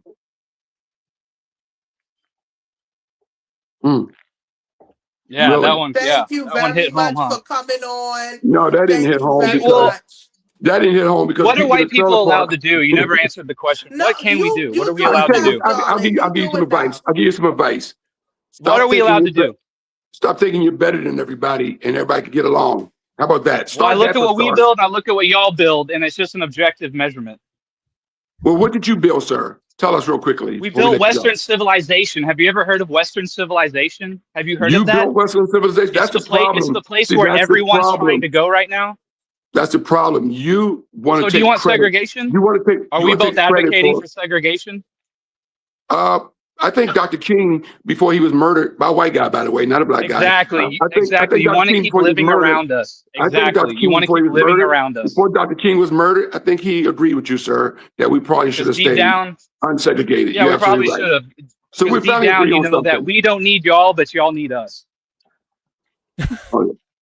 Oh, and That's just where the next time, rubber. That's just where and the you're rubber welcome to meets the join us road. again because we love the conversation. Look, you're welcome to join us again, but before we let you go, talk about all the black towns that were buried underwater by white people. Let's start with Central Park, for example. That's now a beautiful Central Oh, Park. Central But it Park was a 5. black- You want it to was start a with bl- those guys? You want to start with the Central Park 5? You mean the innocent guys that didn't do anything? Yeah, those Yeah, guys. I'm sure you Okay. believe that. Yeah, I'm sure you believe that. We didn't rape nobody. We didn't rape nobody. Oh my God! All right, with that you got to go, bro. Because now you're starting to be ignorant, and we can't handle that. We appreciate you coming When on, y'all talk man. shit about white people, you can't be mad when you get the same energy you give. We don't talk shit about white people. We talk shit about people who don't Oh, want to live come as one on, under this dude. country, man. Come on, we don't have to bullshit each other. You know what I mean? Let me answer the question that I probably have more white friends than you have black friends, so let's stop that, okay? So That doesn't you change probably have anything about the you don't argument. have no black friends. You don't have no black people in I your grew up world. playing in your basketball, society. dog. I got plenty of black friends. I grew up playing basketball my entire life I'm in the hood and everywhere Basketball, else. okay. Please answer him. Please answer him. All right, you asked what can white people, what was your original question? No. What? No, not what can we do? What are we allowed to do from your guys' point of view? What is acceptable to y'all? This is just my opinion.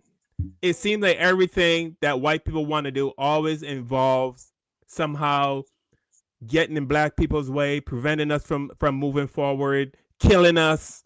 You know what I mean? So we're not allowed to do anything as a collective. You're not allowed in to your kill us. opinion. No, you're not allowed to kill us. No, that would be good. Dude, we're not. I mean, the fact you can't even admit the interracial murder rate or just your guys' murder rate at all, like, there's a huge disconnect here. Where this is why we can't have fruitful conversations because there's literally decades upon Sir, if you decades believe that of more black people are statistics of how killing much white you guys people, murder. sir, if you believe that more black people are harming white people, then this conversation is going to go nowhere. I mean, what videotape? Roll the freaking videotape of Rodney King. Roll the videotape of the '60s with Dr. King being beat in water hose. Singular and hung. data points How many do not Let me outweigh ask you the a trend. question. They found a black woman. They found a black woman last week hanging from a tree on Juneteenth. I'm sure she wasn't hung by black people. But let me make a point. How many times have you heard on the news or social media or in your lifetime, however you are, where black men dragged a white boy up in the woods and hung him? Matter of fact, they used to hang people at the church back in the old days, back in the 40s, 30s, and 50s. Do you see how like all of your examples though are like in the past? It's like a blood guilt that we'll never be able to quench with you. We'll never be able to satisfy you.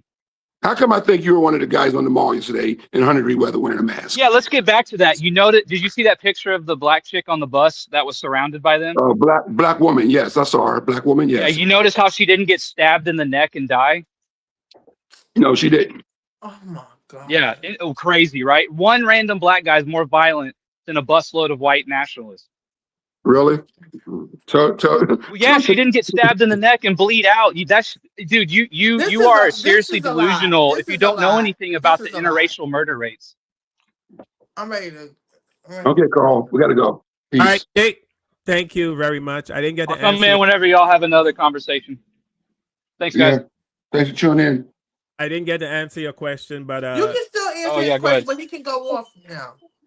You can answer this question without listening to that bullshit. Oh, God, Carl. Listen, it is. I've said this on the show many times, Dick. People like you are who you are. You believe what you believe. I believe that you inherently are racist, and it's in your blood. It's in your DNA. You can't help it. In-group preferences are like that with everybody. I love my people the same way you guys love your people. The difference is you guys don't accept the fact that we're allowed to do that, and it's praised whenever you guys do it. But here's my point, Dick. Your loving your people always include killing us. Why does it have to include? Why? No, actually, it doesn't. Actually, it does. We built Europe just fine without y'all.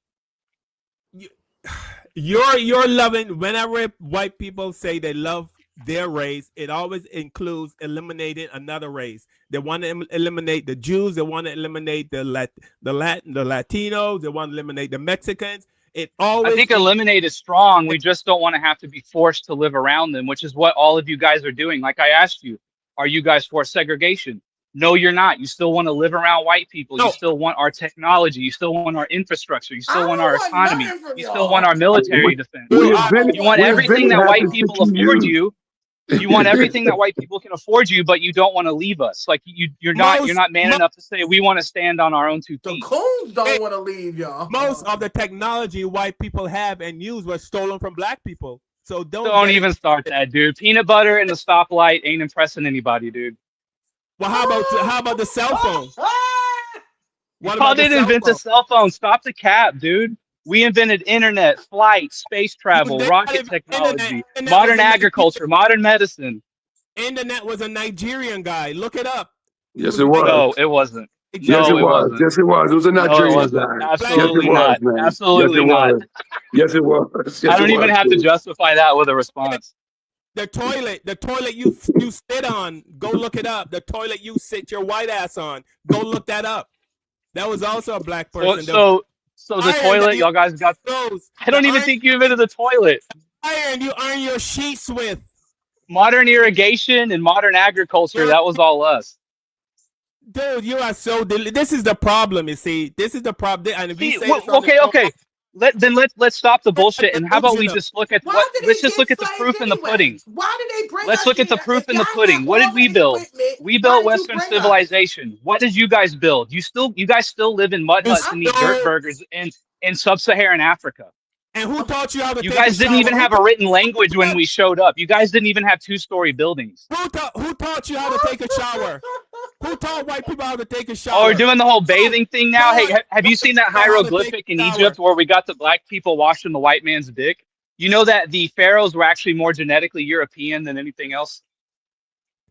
That's why Cleopatra looks more like us and not y'all. And y'all get mad every time. Look nothing like you. Nothing like you. Every time they make a realistic Cleopatra, it looks like somebody from like Italy or something. Okay, all right, we're done here. It's not movie, genetic testing. They've done genetic testing. Because which by the way, we're also the people who discovered the double helix for DNA, in case you didn't know. You made movies, you made Moses black, you made Cleopatra black, everything you do, you make it black. You made Jesus white. You made Jesus white, you made Moses white. Of course, if you are in charge of making the movie, Moses is Jewish. Moses is Jewish, and so is Jesus. But that doesn't really change the argument of anything. The original Jews were black. The true Jews. Oh, you're a Hebrew Israelite. You're one of those guys. No, I'm just stating facts. So what does that change? Let's say you guys are the real Jews. Let's say you guys are the real Jews. What does that change? What does that do for you? Anything, just admit it. The real Jews were black. Who cares? Okay, let's say I admit you guys were the real Jews. What does it change? What does it mean? Adam and Eve are also black because you can't get white from two white people. Can you? Can you get white Yes, from two white people? When two people reproduce, they have a white kid. What the fuck are you talking about? You can't get. Okay, so that means Adam and Eve were black. You can get any race from black. It doesn't make any sense. But even if I admit you're right, what does it change? We are still us, and you're still you. I'm saying to you, the original people on the earth were black, right? So you believe in the out of Africa theory? You believe in the out of Africa theory? What do you mean believe in it? You know the guy who came up with the out of Africa theory debunked himself several times over. There's Asians, there's people in Northern Europe, there's Hispanics, there's all kinds of people who have 0% African DNA. Listen, again, they tell you this guy. And you believe what you believe. Yes, I am. I'm white. I'm white. Yes, you can't. WHIT. Oh, by the way, white is a made-up construct. You're European descent. European descent. We can do the semantics all day. I'm of European descent. I'm of European descent. Listen, does that change it? Does that help you? Let me go back to your original question. I don't understand why is it that whenever white people want to move forward, it always includes the elimination or the hatred or hurting another race. Why that I don't quite follow what you mean, because like we've done the civil rights, you guys have all of these opportunities, these non-charities, these non-profits. You guys are constantly propped up in Hollywood. You get all these advantages to go to higher education, et cetera, right? Like, I don't understand what you mean by that. White people, like you mentioned earlier, white people killed almost 500,000 of ourselves to free you. What? What are you talking about? The Civil War. Do you not know what the Civil War is? The Civil War was fought to keep slavery intact. Dude, I know, but white people, there was another half of the white people who did it to free you. So if you're gonna condemn us for the bad things, then you have to praise us for the good things. But sir, if you were alive back then, you would have been on the General Lee side from your conversation you're having right now. Do you know how many people actually owned slaves at the peak of slavery? Sir, like 2 or 3%. I don't know if I would have. I don't know. It depends on my situation. Which is what I was going to get to. If I was born into some, if I was born into, no, I don't want to own people. I don't want to own people, believe it or not. I actually don't want to enslave people. I know you guys think that, but actually, that's the thing, is that we just don't even want to deal with it. We don't even want you around. That's the thing. Like, how can you say that I don't want y'all around, but at the same time I want to enslave you and have you by my side? The American Indians don't want you around. Why don't you leave? Because we built America. You did. Okay, all right. We gotta go because you. So this is actually a great segue. If it was so bad for the American Indians, why would it be good for us to put ourselves in the same situation? Right? Shouldn't we learn a lesson from the American Indians? I don't get. Why didn't the American Indians just accept diversity? Why didn't American Indians just say, "Oh, this is great"? Why don't we make ourselves a hated minority in our own country? That seems like such a great idea, right? Dude, here's what happened when the white man came to America, right? White man came to America. American Indians. Oh, by the way, Vikings were here before Native Americans. There's actually good evidence to support that. They didn't stay or build anything, but they were here first. The Africans were here first. Yeah, Africans no, y'all guys were not. We brought you here, dude. This is what I mean. Like, your entire history is just this pro-black bullshit that like y'all did everything and everybody owes you. This is why not only white people are getting tired of y'all, everybody's getting tired of y'all. Everybody's getting tired of y'all because of this attitude. We're tired of you. Cut his ass off. I've been being real. So we want segregation, right? You guys want segregation then? Now I want it. I want it now. Segregate him. All right. Then we agree on one thing. Then we agree on one thing. I don't want y'all around, and you don't want me around. That's what y'all should advocate for, and I'll do the same thing. Fuck y'all, we tired. Yeah, we so tired. Fuck y'all, we tired. Yeah, we so tired. Fuck y'all, we tired. We been you long time. Yeah. Fuck y'all, we tired. Yeah, we so tired. Ooh, fuck y'all, we tired. Yeah, we so tired. Fuck y'all, we tired.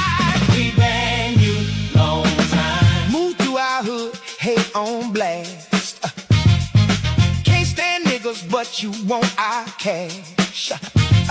Can't go to the burbs and set up shop. Can't fuck with niggas, y'all been the ops. Follow us around like we trying to steal. Put that shit back, then you shoot to kill. Got away with murder, killing Latasha inside. And you bitches still think we gon' hurry up and buy. We taking back our hood and our dollars too. Fuck Rick Chow and Soon Jadu. If our money don't matter, why you so mad? Stand on anti-black business since you think you're bad. This ain't a boycott, it's a blackout, bitch. Why black on and watch the hood get rich? Oh, fuck y'all, we tired. Yeah, we so tired. Fuck y'all, we tired. Yeah, we so tired. Fuck y'all, we tired. We bang you long time. Fuck y'all, we tired. Yeah, we so tired. Fuck y'all, we tired. Yeah, we so tired. We bang you long time. 8 dark facts about the Trail of Tears that you didn't learn in history class. Number 1, the 1,000-mile death march. Could you imagine being at your house, maybe setting up for dinner, you get a knock at the door, and when you open it, you have a gun pointed at your face saying that you must leave your house, it is no longer your house, and you can't grab your shoes, you can't grab blankets, food, or anything, and you're told that you have to march 1,000 miles in the middle of summer and winter. And then as you're being marched away from your house, you look back and you see colonists that have been wanting your land the whole time. They get to go raid your house, take what they want, and then claim it as their own. Well, basically that's what happened to all the Native American tribes that were living east of the Mississippi River when President Andrew Jackson passed the Indian Removal Act of 1830. And yes, that's a real thing even though it sounds fake. This is a picture of the actual document. And here's another document called Order Number 25 that was created by Major General Scott, kind of breaking down the whole removal. And just check out some of the wording in this, like the Cherokees, by the advances which they have made in Christianity and civilization, are by far the most interesting tribe of Indians in the territorial limits of the United States. Of the 15,000 of those people who are now to be removed, it is understood that about 4/5 are opposed or have become adverse to a distant immigration. And although none are in actual hostilities with the United States or threaten a resistance by arms, yet the troops will probably be obliged to cover the whole country they inhabit in order to make prisoners or to march or transport the prisoners. This one's crazy as well. It's impossible to doubt that the Indians may soon be induced to confide in the army instead of fleeing to mountains and forests, flock to us for food and clothing. Basically, they're saying that they hope that the Native Americans will just give up easy and just say, we're coming to you for aid and just give us food and land.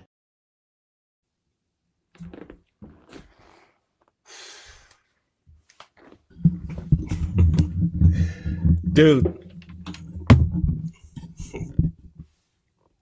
When you have people like that that come out and they talk, you have to document so you can be able to, say what you need to say. He was saying that black men do more mass shootings. That's not true. We're not knows known it's for not mass true, shootings. but he You, knows it's not true though, Tiff. He knows. but and it's and I put it up in the chat.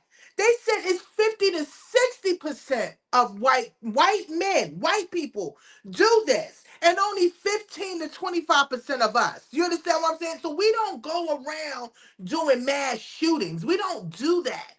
You understand? Listen. You saw how mad I was because my mother had to scream at me from the back. Okay. Oh, he was off on the rape thing too, but he was off on a lot of stuff. I mean, most of the stuff he said were lies and miseducation stuff that he probably learned at these white supremacist groups that he most likely attend these white supremacist groups, and they teach them all of this. They brainwash them all this stuff. And none of the stuff he said was true. Yeah. Oh, that's like I said. The rape stuff is definitely not true. I It's had to definitely look not this true. up. It says most offenders, first of all,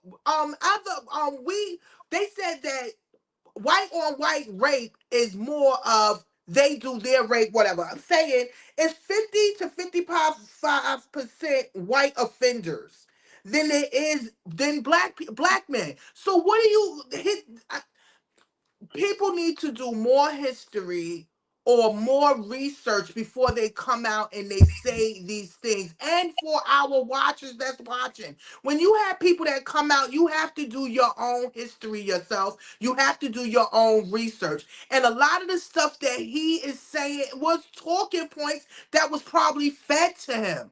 We don't just it was Tiffany, just sad. I was done with him. Tiffany, more black women were raped during the slavery era Yes. by white men than black men would ever rape a white woman ever in the history of this world. So, what do you know? He even For, black let me say, interracial rape, they said that is so small. let That's me on a say this. 2%, a 2 to 3%. And you saying that we are the majority of raping white, that's how I knew something was wrong. Because that was always been fed to young white men anyway, and young white women that we are very sexual, we're raping. No, we're not. Y'all projecting off of what y'all have done to us. Funny And that my a thing guy is, that don't want us here, that don't want to associate with us, who thinks we should be separated, took time to watch our show. yeah, he did. He did take the time out. But it's just to let you But know why? he is how many people feel and white people feel. And it's very sad. Even though he said we gave y'all education, what do you feel that we should do? We don't even bother you. That's the point that we're making. We don't even bother white people. I know I don't. I know y'all don't. We don't just go around and say, oh, let's pick on a white person today. Or let's go mind some white person's business. No, we don't do that. We stay to ourselves. We be hoping that y'all don't bother us. Matter of fact, as soon as I see y'all, I take off, grab my pocketbook, because we know y'all be stealing, and I leave. I leave. I don't even be associated. So for him to say all of that, I just feel sad that he's very ill-informed. But to your point, Tiffany, this is exactly why you can get 400 white men marching on the mall of It's Washington. sad. You know what I mean? Because they feel he spewed nothing but lies, right? And he stated it like it was facts. This is exactly what Trump does, right? Trump spews lies, and Trump's attitude is if you tell a lie enough times and loud enough, people would eventually believe it. So this is what this guy was doing, right? He's spewing all these so-called facts, nowhere to go to back it up. He has no evidence, but it sounds, but the way he's saying it loud, and he's saying it confident. You say something loud, you tell lies loud and confident, you can get people to believe you. And Yeah, that's and that's what he was doing. Absolutely. So now we can see we got an inside look at as to why white supremacy and hatred and racism continues to thrive in America. Because if he believes this, his kids believe it. If he has kids, his mom, all his family, his friends, they all feel the same way. Like black people contributed nothing. White people built this world. Of course, he didn't hear about the Trail of Tears when white people totally took out a whole Indian tribe, about the Tuskegee experiment, all that stuff. They are totally, well, they're not oblivious to it. They know it, but they block it out. Somehow they block it out, and they believe what they believe. It's kind of like when they took the Bible and they had what they call a slave Bible, right? They took the real Bible, they took out the parts that talked about freedom and love and all that stuff, and they gave the slaves the Bible that showed that the white man is the master. Right. So this is what he's do. This is what people like him do. So I was not surprised. He's saying it loud. He's saying it confident. And if he spoke to other little white boys, he's gonna have them believe in what he believes. Right? Well, that's the problem. That he is speaking to other little white boys, and Charlie Kirk was speaking to other white like boys. he was a miniature Charlie Kirk. And Yeah. all these guys are speaking, as far as we know, he could have been one of the guys on the National Mall in his match yesterday. The guy that just got off our show could have easily been one of the guys on the National Mall yesterday, right? But my thing is, why do they think that we're taken from whites? We don't care. Like he felt like, what do you want us to do? Do what you do. Just leave us alone. That's it. Because they're mediocre, because they don't have what we have, Tiff. They don't have what we have. You know that.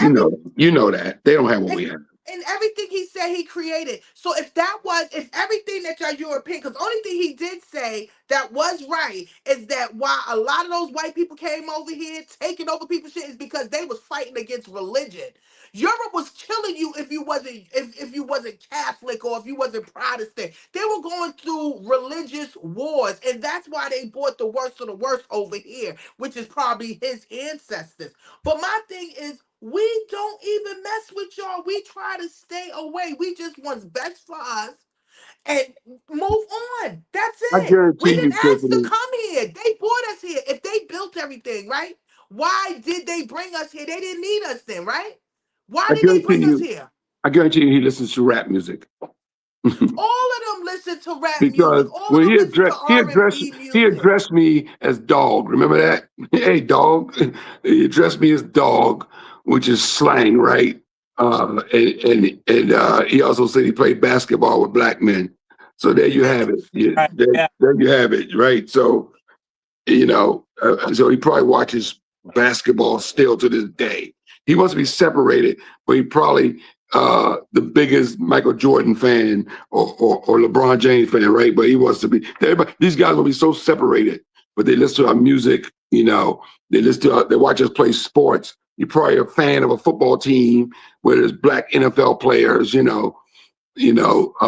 So these guys are confused as hell, man. But that's the dangerous kind, though, Kev. That's the dangerous kind, the kind who are in our culture and are amongst us, but feel the way he feels, right? I'm sure his black friends don't know. You know what I mean? He feels the way he feels. The guy who was on the show earlier who asked, "How can we move forward?" If he's still watching the show, we can't move forward, sir. We're stuck in this horrible cancer called racism in the United States of America because the guy that just got off our show, there's millions of people that think like him. And that's why we can't move forward. There's not enough Jane Elliott's to change this guy's thinking. The guys, white people built America. I mean, yeah. Anyone that can say that, anyone that can say that, and be serious about it. But their ancestors documented everything they did to us. So that's the only reason why, somebody was in a comment, calm down, Tiffany. Don't worry about me. I'm calm, okay? Most of us gonna calm me down. It's my mother, Florence goes in the back. But anyway. But they documented everything, and I have been to slave plantations, museums. They documented everything. They wrote diaries. They documented how they treated us, how they spent money, how we were their money. So I'm not listening to anything that anybody has to say in the chat that's negatively towards us. We know our history. They need to learn the history. And we are a part of American history. If it wasn't for us, like Kev said, we built half this country. We built this country with our blood, sweat, and tears, with no money. Everyone knows that, except for the white supremacists, Tiff. Everyone knows that. You think there's a person in this world that does not know that the black slaves in America built this country? They built the White House, right? Slaves built the White House. So yeah. And another thing, I don't know, her name is Miss Sarah Dallas, whatever the case may be. You had language and you wrote down, but y'all didn't even want us to have education. Because if we had education and we would have figured out what was going on, we would have definitely rised up. And it's so sad that y'all had education, but y'all only had third grade education having slaves. Y'all wasn't even smart. So y'all are really mad that we are super smart now. We are in college, because you can hear them. They use that as a tone. We gave y'all schools. We let y'all go to school. No, we went to school. That's what our parents and our ancestors wanted. They wanted us to have an education because y'all was trying to keep us dumb, and we're not. Someone is asking us if we've ever heard of William Harvey Carney. I've never heard of William Harvey Carney. They say, "Hello, Cass. Have you ever heard of William Harvey Carney?" No, we have. I have not. I don't know if Kevin or Tiffany have, but we will definitely look up William Harvey Carney. And I don't know what he has to offer, but I'm Definitely. afraid to find out at this point. Great. But yeah, I mean, what that guy was saying was nothing but lies, but that's William the Harvey. mindset of white supremacists. That's what white supremacy is. He's the epitome of white supremacy. You tell yourself that you're better, right? And you believe it, even though you know you're not. So anyway, it is what it is, and he was who he was, and black people were the first people on the earth. You cannot get a black child from two white people, but you can definitely get a white child from two black people. You can get a light-skinned baby from two black people. I just pulled up William Harvey Carney. Yeah. He was a black guy. He was wearing the Medal of Honor he received in 1900. I'm reading his autobiography right now. It's pretty amazing. But maybe we'll talk about him next week on the show. I'll share with you guys all because it's too much for me to share right now. But I did pull him up. William Harvey Carney. He's a brother, and he was born enslaved. Yeah. So somebody's asking, what about black supremacy? I see a lot of it now. Black supremacy. How are we supreme? What power do we have? How can we deny white people from getting jobs? How can we deny white people from getting bank loans or loans to have a business? How can we deny white people where to live? We don't have any supremacy over. We don't have that. To the person who told us to look up William Harvey Carney, thank you so much for bringing his name up. I love this type of history. I'm definitely going to check him out on YouTube and do more research on him. From what I'm reading so far, he's a pretty amazing brother. Yeah, thank you for that. But yeah, white supremacy, black supremacy, like you said, Carl, we had no supremacy over nobody. Right. When Obama was president, he tried to provide jobs for everybody. I think over 400,000 black women lost their jobs under this current administration. And black employment actually is down right now at a very low rate right now under this administration. So I don't know what supremacy black people have, or what black politicians get up every morning and go, let's see how I can hold white people back today. They can't. It doesn't exist. It doesn't exist in the real world. I know people think, people always thought if they got a black president, he's gonna come after us, he's gonna get back at us for slavery. He's gonna, that's what they think, man. When Obama won presidency, gun sales skyrocketed among white people because they thought now that he was president, he's gonna turn black people into these radical ass people to come after white people. They're so fragile. It's ridiculous. I see Donna said agreed, Scooby. I'm not sure what Scooby said, but Donna agreed with something that Scooby. So let me see if I can go back through the comments to see what I don't know what Scooby-Doo said. I don't see any Scooby D2 comments. Scooby's probably in bed by now. He usually can't do the 2 hours that we do. He's got different time zones. Yeah, we on.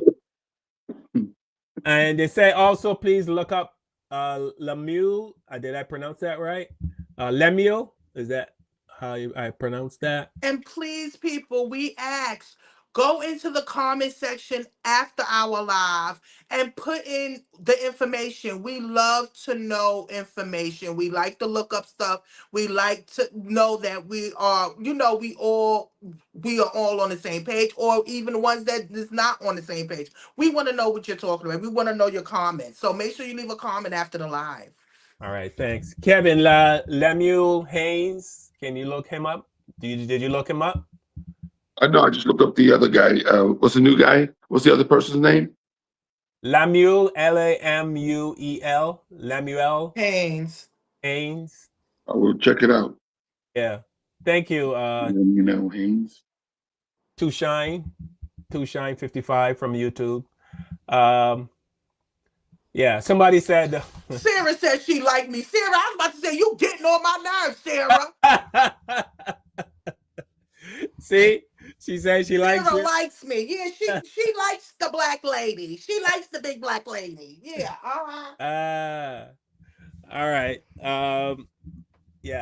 Well, I think we're gonna wrap it up. It was a fun show. It was a very interesting show, but we've said I've said I don't understand how people can feel the way they feel. How does racism continue to thrive? How do we still have a KKK, a Proud Boys? But this guy that came on tonight, he showed me, man, that people they have this belief. Now you can understand why a cop can pull over a black man and just shoot him.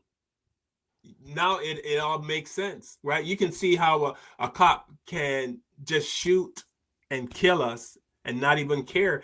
This guy, we mean nothing to them. He said they don't want to be around us.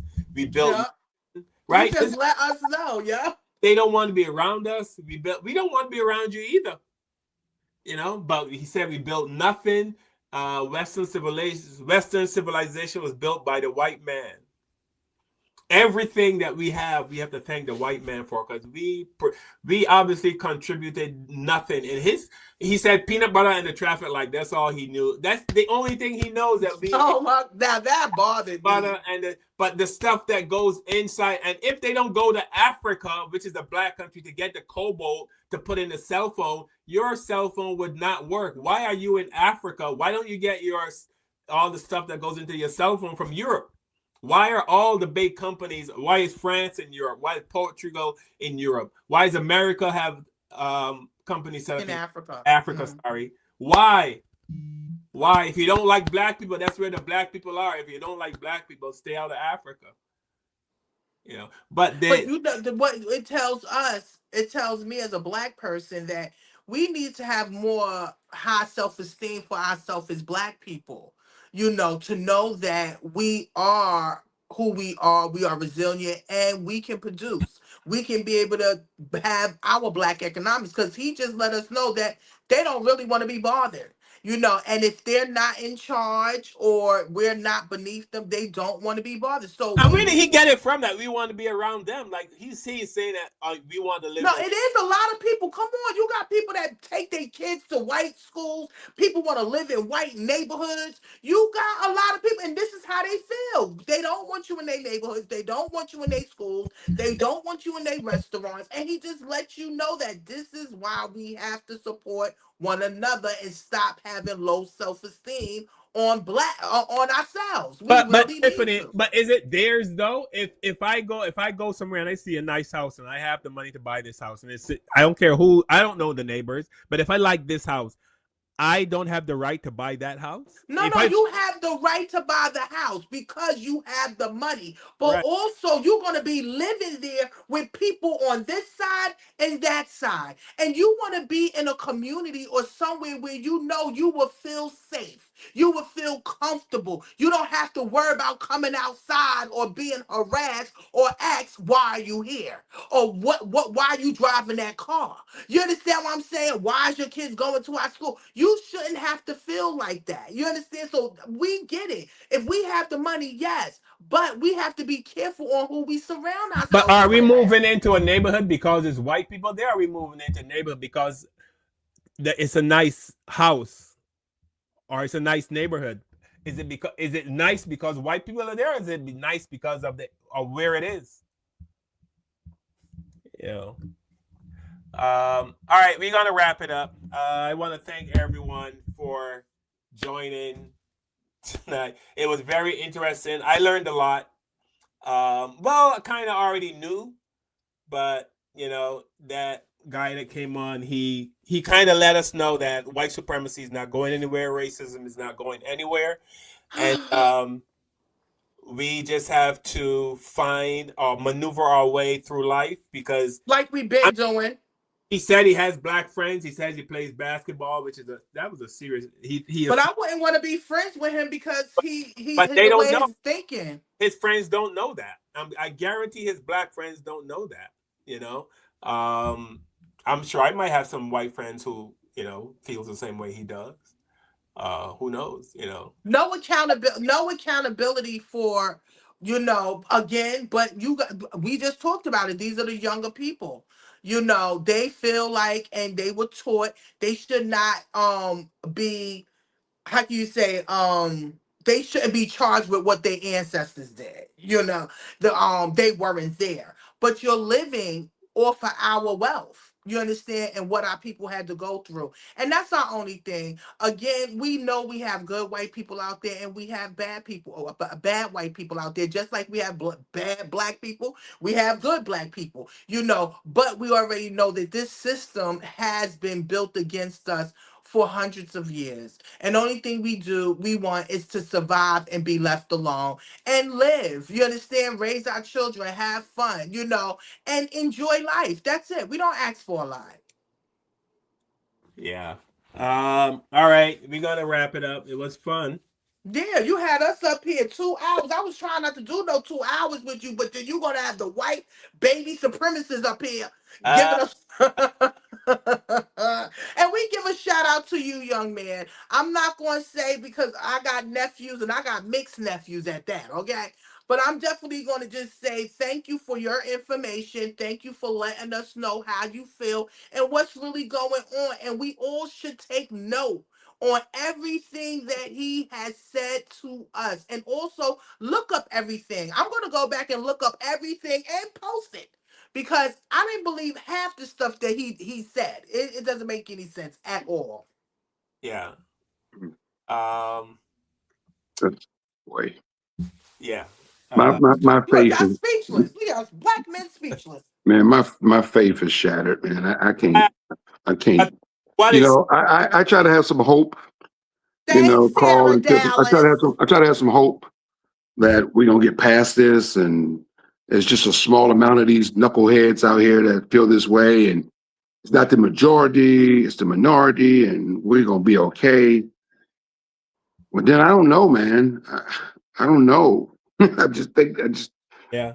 the fact that, you know, we get this guy to come on the show, not of all the people that watch our show, how come somebody that thinks like Jane Elliott didn't tune in? This is when we did a show on white. We started the show off on white allies. That was the title of our show today. Not one white ally actually asked to come on the show and say, "I'm with you guys. I watch you every week. I agree with what you're doing. I agree with what you're saying. I'm in the fight for all." Find us a white ally. There was no white allies to come on our show. Instead, we got a straight up that guy could have been white supremacist on our show. You know, we did a show on white allies, and we got a white supremacist that was bold enough to come on the show and debate us. And we appreciate the debate. It was all false BS, but we still appreciate the debate. Nothing he said was true. Unfortunately, the guy's brainwashed terribly to believe the things that he believed. But you know, it is what it is. Nobody's going to change that guy's mind. He's going to, you know, probably, you know, go see his maker believing what he just said. Nobody's going to change his mind. I don't know how old he is. You know, he sounds like a young guy, and that's even more scarier that he may be in his 20s or early 30s and feel the way he feel. You know, if you get some 80-year-old guy who grew up in the 60s, who's part of the Jim Crow whole thing, and he comes on the show and he's in his 80s and he just don't like black people, and it's just that always been that way with him. Like, you can't teach old dog new tricks. Well, you get a guy probably in his 20s or 30s that come on our show who thinks like he thinks, man. That's scary that we all in trouble because, like I said earlier in the show, if you pulled all those masks off those guys on the National Mall yesterday, they're probably all young men. Yeah. And that's a problem. That's a problem because it's not the old men. It's not the old men from the 70s or the old men from the 60s that walk around here being racist. It's these young guys. It's the Dylan Roofs of the world. You know, if Dylan Roof didn't kill those people in the church, he would have been on the mall yesterday in a mask. You know what I'm saying? It's those guys. You know, the guy said that we commit the most mass murders. No, and I put that up. It's not true. Okay. Well, It's not you know true. what we do? We have a whole week until next Sunday to pull up articles and debunk all of the stuff that he put up. And if he's still watching the show next week, I think he will tune in. He won't probably come on the show, but he'll watch. Yeah. Because they're obsessed with us. We got Shine 55 on YouTube wants to join our conversation next Sunday, you're very, very welcome. Please tune in next Sunday. We'll definitely have you on next Sunday. But Yeah, because we trying to get over this one right now. Like, I need a drink or something. I don't even drink. Hey, I pulled up Lamel Haynes. Yeah. There's a lot of YouTube stuff on this dude, and very interesting. So I'm gonna be watching some YouTube after the show. He's a white guy, but he's an ally, you know. So yeah, I'm gonna definitely. You saw how quickly he wanted me to take down Tim Wise talking about pedophilia and white men. Oh yeah, he don't want to hear Tim Wise because Another white man don't want to see another white man tell him about himself. That's what was going on. He was like, "Oh, I heard it already." I don't know why if it was Malcolm X, he would have been like, "Yeah," but because it was Tim Hayes, right? Yeah. So so next week we're gonna have you on Shine 55 from YouTube. We absolutely. Tiffany, anything you want to share? Anything you learned? I got white fatigue. You got. I got white fatigue. Now I gotta go in there and talk to my mother. She does. You should have heard her. Kev, anything you want to share that you learned on tonight's show? I was glad that guy's not my neighbor, and he might be. Yeah, I have white neighbors. Your friend, the people I have white neighbors, so he could easily be a white neighbor, right? He could easily be in my front row. Who you do your comedy to? Who you perform in front of? I perform in front of everybody, Tiffany, black, white, it don't matter, but whoever pays me to make them funny. So I just posted on my Instagram today a clip from my Def Comedy Jam. Now it was all black, you know, so it is what it is. I perform for everybody, but he might be in the front row of one of my audiences. I've had plenty of racist people in my audience over the years. But when they come to a show, they come to a show. You know, they want to be entertained. It is what it is.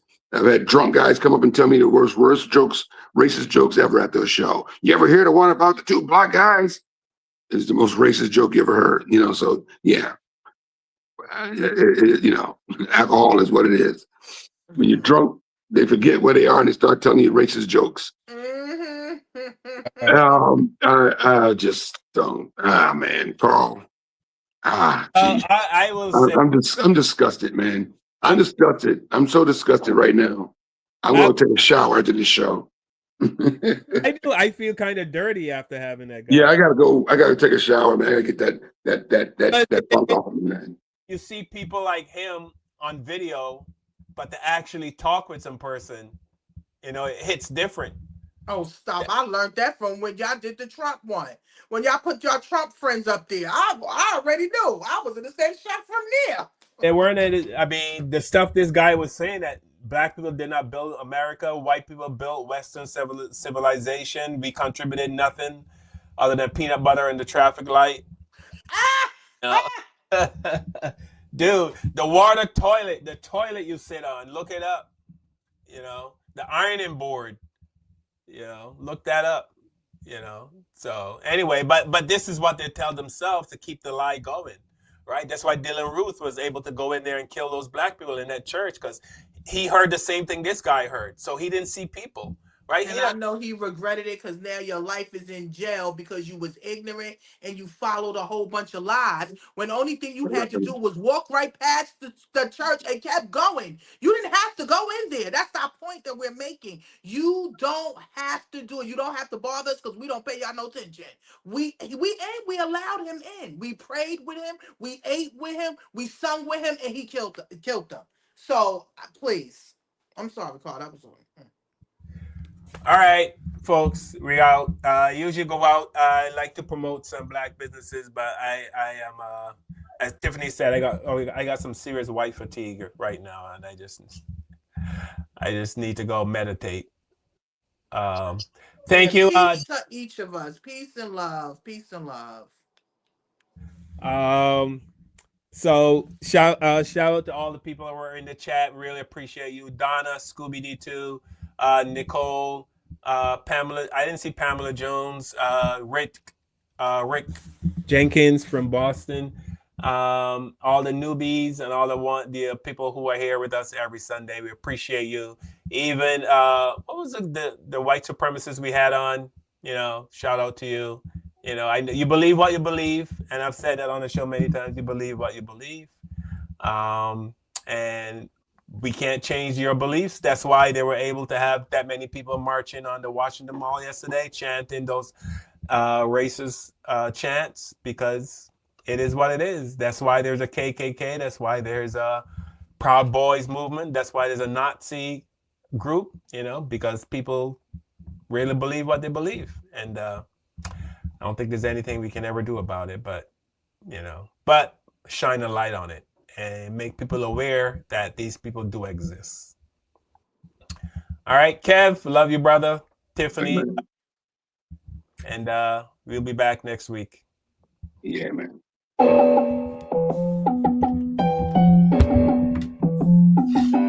With the knowledge you gain, break away from the chains. We helping you grow the Black Therapy Show. You in a safe space, dealing with the black trauma. We unpacking and inspecting all our baggage and drama. Cause we gotta unite, no more killing each other. It's time to see a new future. Next week, we're in With Kevin, Carl, and Tiffany, you'll have an epiphany. We'll give you everything you need.